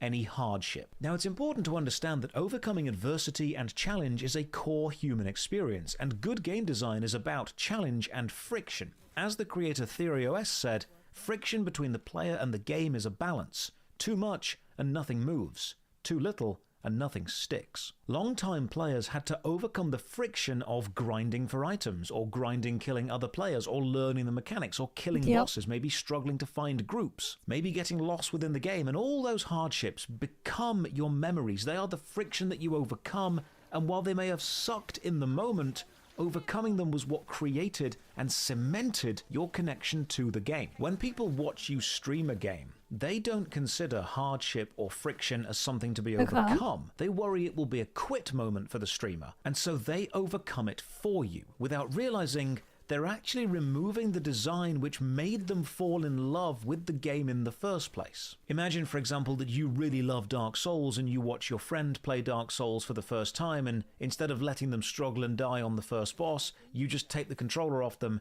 finish the boss for them, and hand them the controller back, saying, "Well, wasn't that fun?" No, it wasn't. Now, people will give me any amount of in-game gold or items in MMOs. They'll trade me rare mounts, they'll teleport me around, they'll give me endgame gear, boosts, buffs, help. If they can, they'll kill enemies for me before they get close. I'll never struggle to find a dungeon group, and that is just, if I'm being honest, a vastly different experience to a normal player. Now, I can just refuse audience gifts and audience help, but often people giving the gifts or giving the help will see that as an insult. And I've had times where I've refused gold or items or mounts or help because I want to experience the game as it was, the way people tell me they have experienced it and am excited to see me experience it. And then I've actually had angry messages saying it's insulting to refuse the gifts or the help they want to give me. They've traveled all this way to give me a present. I need to team up with them because they've paid for the game or a subscription. They see the effort and the energy they have gone to as something that I absolutely need to accept. Because when you are streaming, you are not just streaming. You are the group leader, even if you don't want to be. And now you're managing people's emotions and expectations when they thrust those upon you. Now, this isn't all negative. Of course, there's a positive side. Playing a game with viewers can strengthen the community bond or help ingratiate you into the game's overall community. Sometimes the developers of the game even take notice of big streamers and you become a part of the in-game lore, and there's definitely an advantage to being able to form groups for any content really quickly. Plus, it can lead to some really funny moments. And some even trauma dumps, exactly. Lalafell in a tank simply saying, I have some demands. Viewers' comic timing can be absolutely golden, but the fact is, the moment you start streaming a game, then your gameplay experience isn't just yours anymore. Your gameplay is now a collaborative performance, and you may not want that bunny girl harem following you around, but you've got it, and you're going to have to learn to live with it. Doesn't matter whether it improves the game in the moment or takes you out of it. It is there. Streaming a game you have never played with an audience of people who have played it is similar to watching a film for the first time surrounded by hundreds or thousands of people who have seen that film telling you, pay attention, this is the good bit, for every single scene. And sometimes you have to say to all of them as a collective, just let me watch the film and experience it for myself. And only a few minutes later, someone will whisper, did you see what that character in the background did? Because it was important you noticed to spoil the twist later. But what about streaming single-player games where people can't join you in-game? Well, that takes you to the third thing. They will let you know how they feel in chat. And now even reading the chat becomes an info hazard to both you and every other viewer that hasn't played the game. I have discovered viewers have this paradoxical relationship with watching someone play their favorite game for the first time. They are both incredibly envious that you get to have that pure, unfiltered experience, and also absolutely determined to make sure they ruin it for you by informing you of things that you would only know if you are an experienced player. Slight spoilers in this next section for Mass Effect. I think it depends though on the person though. I'll leave a spoiler if it ruins it for them or not. The screen, and when that goes away, you can turn but the it sound also back depends on context mute the video too. now to avoid that. Right, if you're streaming a single-player game, the chat will do one of three things. Either straight up spoil the plot by telling you or asking questions which they know will lead you to discover things way before you should have discovered them. And people love doing this because they want to feel that they are telling you the story instead of letting the story tell itself. Or they will tell you information hazards about the game, such as how to get the best weapons and armor super early or an overpowered build which you'd never find on your own and makes the game trivial. Or they'll constantly ask why you aren't playing the game the way they want you to play it. For example, I'd never played Mass Effect before, so I decided to play it for the very first time on stream to an audience because they wanted to see my genuine reaction. And when sound appeared, the first few messages in chat were all, oh, he's such a good bad guy. What a great final fight. And I didn't know he was a bad guy. So I got spoiled. When playing many other games, endless messages about why aren't you using insert whatever the viewer wants you to use. Why aren't you using this weapon? Why aren't you using this build? It got to a point where gotta use Thunder Fury. Why aren't you using Thunder Fury? 3, I had to stop. You gotta give anal Thunder Fury for the children. I was inundated with messages critiquing my playthrough of the first two games and then people spoiling the plot because they weren't happy I let some characters die. Okay, spoilers are over now. Back to the video. So when you stream full-time, understand you're splitting your attention between multiple things, and if players can interact with you in the game, they will, or they'll at least try to, and if they can't, they'll type chat messages, which will change the pacing and the mechanical experience of the game in a way that you can't unknow. But there's another issue you'll bump into pretty quickly, and that is how when a viewer finds you by playing a specific game, they will associate you with that game forever. Live streaming anything is stepping into the community of that thing. And remember, every game is someone's favorite game. But the fans of the game won't consider if it's viable for you as a streamer to make a full-time living only playing that game. They'll just want you to play it because they like it. So switching games can bring a level of safety with rotating viewer bases, but also annoy the fans of the niche game who discovered you, because they're going to think, I've finally found someone who will focus on the game I love. The viewership of World of Warcraft or Final Fantasy XIV streams sits between 2,000 to 3,000 people on average, which is incredible. But yeah, that is number crazy. Drops substantially whenever I stream anything else, such as Albion Online, Rayman, Neverwinter, Armored Core, or Darkest Dungeon. And whenever I do stream anything that isn't World of Warcraft or Final Fantasy XIV, the most common question I get in the chat is, when are you returning to World of Warcraft or Final Fantasy XIV, and did you quit World of Warcraft or Final Fantasy XIV? So as a streamer, you have to balance the viewer demand and the fan base wanting you to return to things. I know many people who will say, oh, don't mind what the audience say, I'll watch you regardless, just play whatever you like. And that's a lovely sentiment, but the numbers just don't back it up. And because Twitch is a numbers game, if your viewership starts dropping or stabilizes at a much lower number, your value to marketers or advertisers suddenly plummets. But maybe you find your game and you find your audience and you find your rhythm, and then 100 days and 500 hours later, the experiment ends. So what did I learn? I learned the stream audience want vastly different things to the edited content audience. Yep. Even now, I'm doing sections like this for the visual variety, because YouTube demands it, while Twitch doesn't. I learned that live streams have filtered the viewers to only the most enfranchised with the game, or the people that enjoy you as an entertainer the most. And while it sounds impressive that 3 months of live streaming reached 400,000 people, a single YouTube video may do the same. I learned that performing in an emotionally honest and unguarded way is the fastest way to both genuine connection and mental burnout. I learned that some viewers make your day way better because they have better comic timing than you could ever have. And some make it way worse because they'll say things that ruin your day. And the teaching background came in far more useful than I thought it would, while the theatre background helped me keep the show moving along. But the big question is, should you live stream? It is physically isolating and mentally taxing and emotionally vulnerable. But it's also rewarding in both a performance way and a social and cultural way. Content creators are a cool job, and people think you're cool for doing it, but like any job, there are aspects of the work that you will only truly understand once you've done it. Yep. So go and do it. I will keep streaming and making videos for as long as I'm lucky enough to have an audience who likes the content that I create. But I also know that nothing lasts forever. And as a teacher, my most fundamental goal is to give people more skills than I have, so they can be better than I was. So if anything in this video has helped you start or continue a career in content creation, let me know. This is a good video, to see the next generation coming up and making better content. For now, I have to go and play video games as a job, and I get to share that adventure with you, which, all things considered, makes me an extremely lucky guy. Cheers for watching. Another massive thank you to all the supporters. Yeah, that one was a very good video. Alright. Anyways, on a side note, I made a bunch of progress in the thing for Duet Database with what I was farming. Like, a crazy amount of progress. Because after that part, I, well, I had a bunch of boosters and I just dumped my gold boosters. So now I have all the blueprints for the...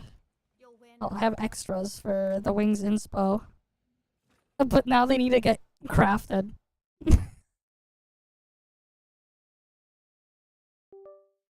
Oh, I'm gonna adjust the volume again.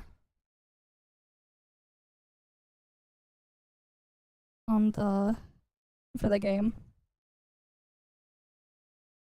I mean, you physically can't do that, Benz. I don't know how that would even work. I mean, secret letters or something I have to just AFK farm.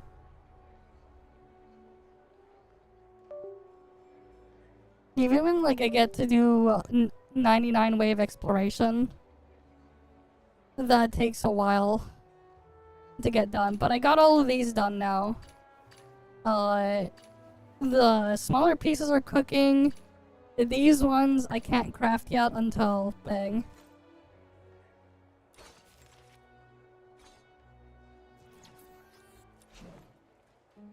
But yeah. I can get the Wings Inspo stuff done. But that's gonna be a while. Need the smaller things to get produced first.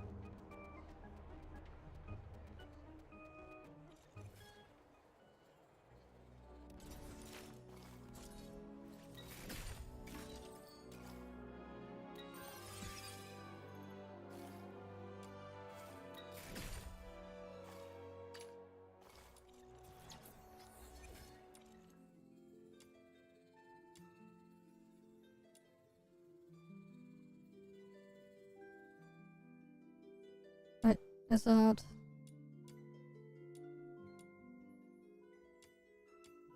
Oh, here. No, the thing didn't reset there yet. What the hell? That is weird. Alright. Did the nocturnal echo stuff get shifted yet? No, it did not. Okay. I don't even know what I get to end up farming. Alright, cause like immersive theater, like North America server didn't have the stuff shift over yet. So can't do that. Is there anything we can do?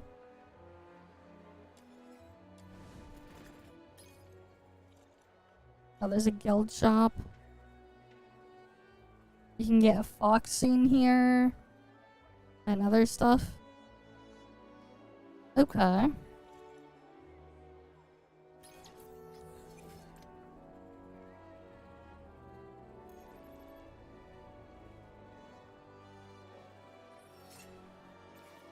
Yeah, I can't really do any of these things yet.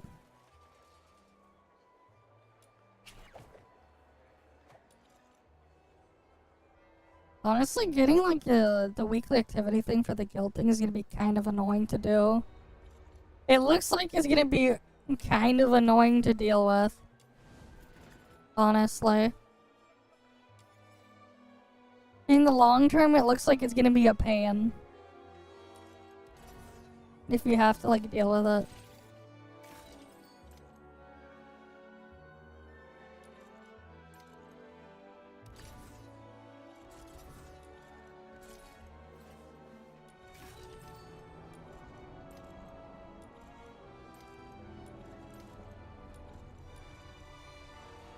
Okay. But yeah, like... I can't really do anything until a freaking immersive theater comes back. And even then, immersive theater sucks to do. It's such a boring freaking mode, immersive theater.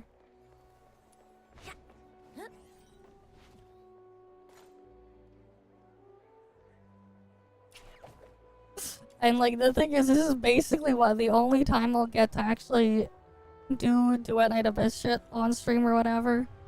Because things are gonna get busy again. NTE's next patch is soon. And everything else. So it's just like, Well, I guess there's that. Or that's that.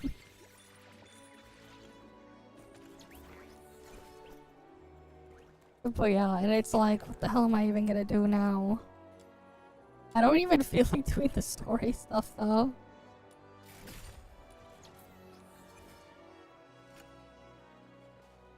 But yeah, at least I got the freaking wedges that need to be farmed through that thing there done. They just need to get produced. Well, Covert Commission's gonna need its AFK farming. But that's not exploration. So like, not gonna do that. Alright, I'll see you around, Benz.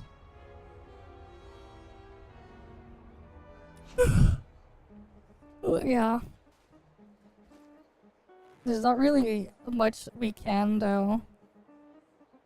Because of how things are.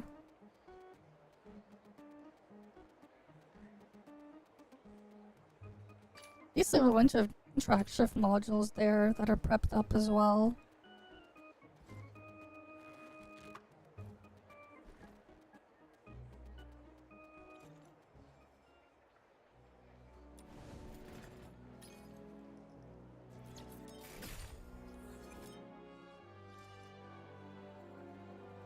Is there anything for reputation?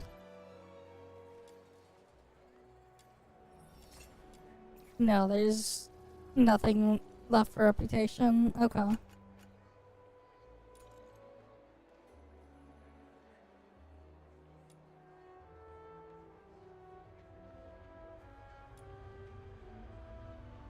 And there's like side story quest things there. Wait, return to Sanctuary? Wait.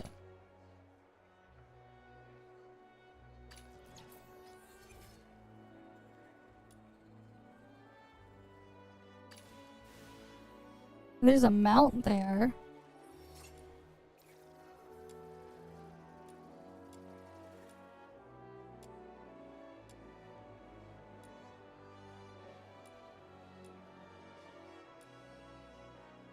And it gives a blueprint for the pole arm.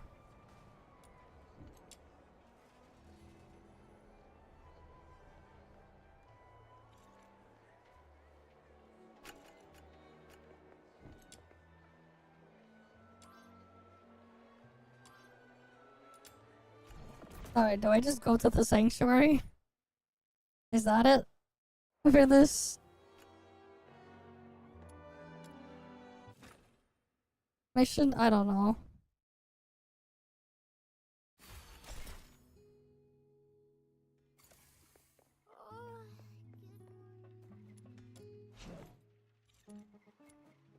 Have you come across any treasures lately? The black thingy.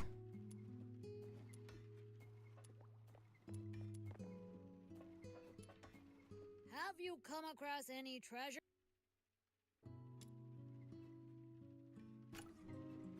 Huh? Have you come across? What the hell?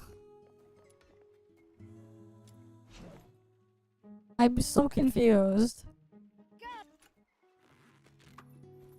It wants me to go here. Have you come across any treasures?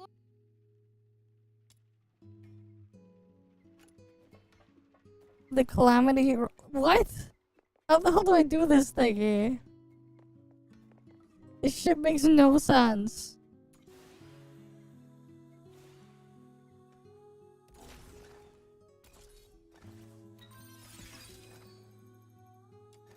I thought maybe we could try to get the weapon, but like... What the fuck?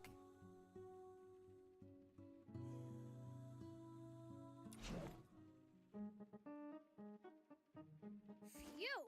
Here you go. Like, The forging went is it smooth, supposed to didn't do it, something? Cause like, I don't see anything, and it's just telling me to go here. Now that you're back, you should stop by the sanctuary where's Snow.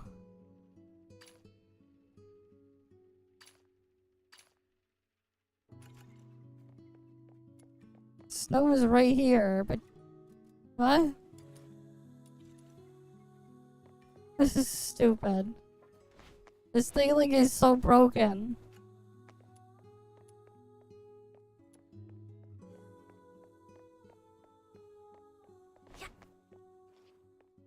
Oh, good morning. Oh, it's past morning already. Oh, good morning. Like, what am I supposed to do?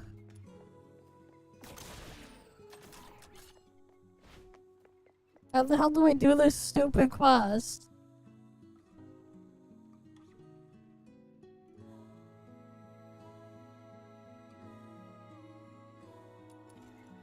Like, it just tells me to go here, return to Sanctuary, but nothing happens.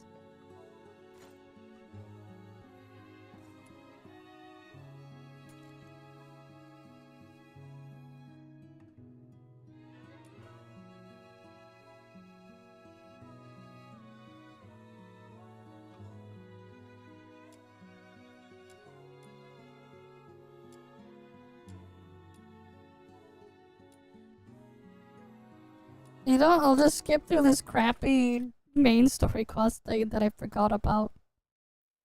I'll just skip through it, if I can. What am I supposed to do here? Why isn't this shit working?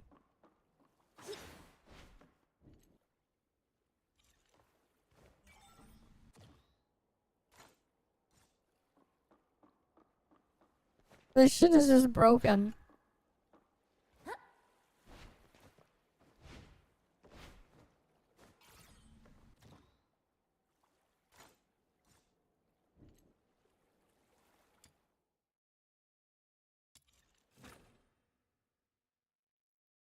Okay.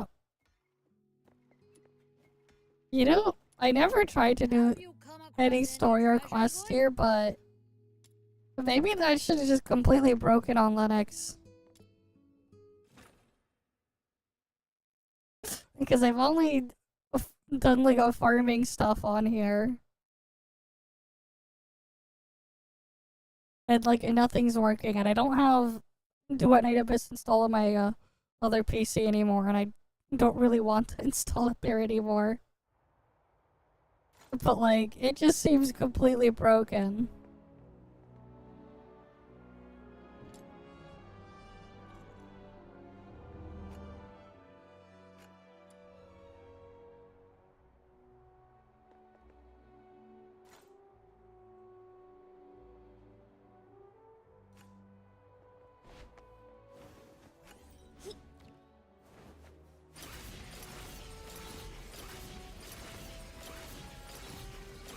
Oh, this is so much faster now, what the hell?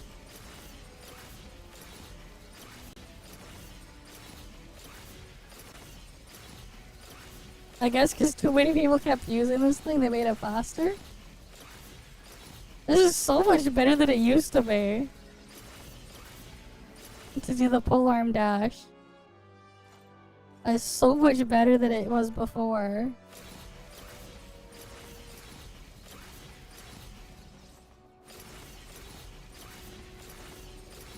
At least that's improved.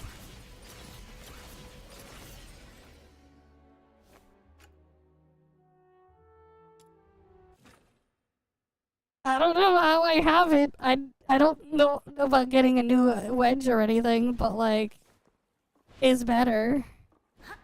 And this shit is not working. So I don't think I can do any story or any quest or anything. It just seems completely broken.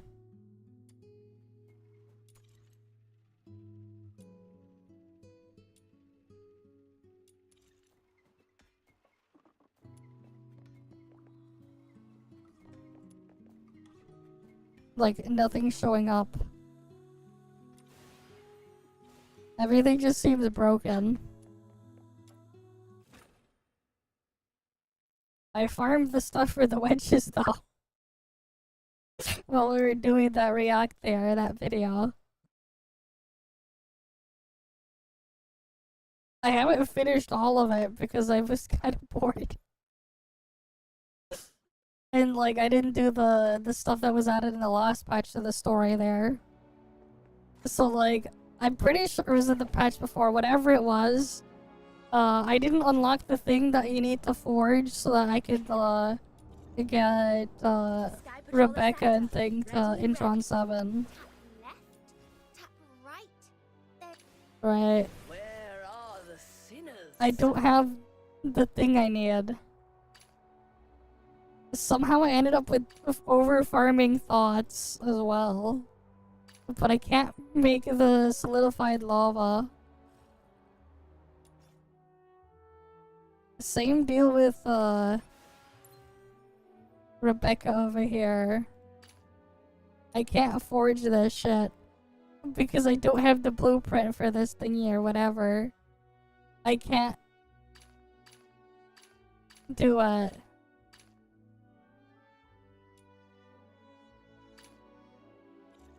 So they're still stuck in Intron 6. Because I don't have the thing either.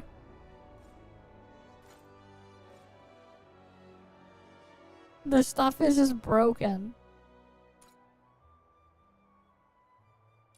So I don't know. There's not really anything else I can do.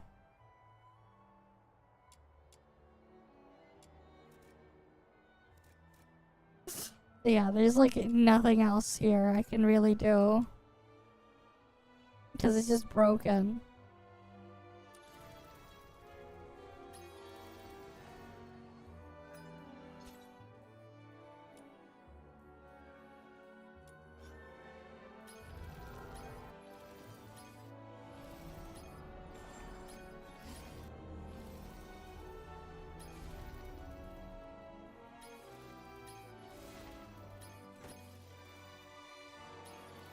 So like there's quite literally nothing else I can really do in here right now.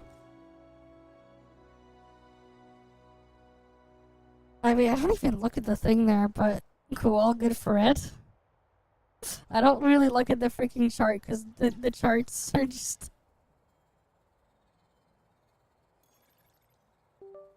But yeah, like all I could do though is just freaking farm stuff. And then I overfarm everything. Mainly because I just set things up and then just have it AFK farm.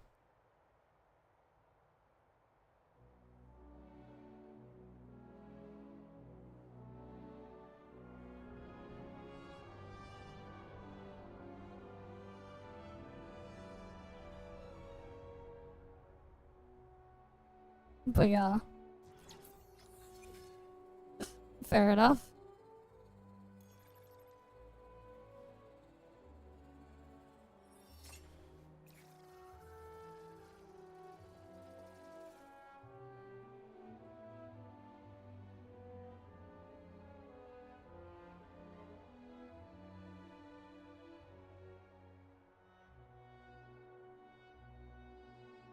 But yeah, I guess that there isn't really anything else to do here.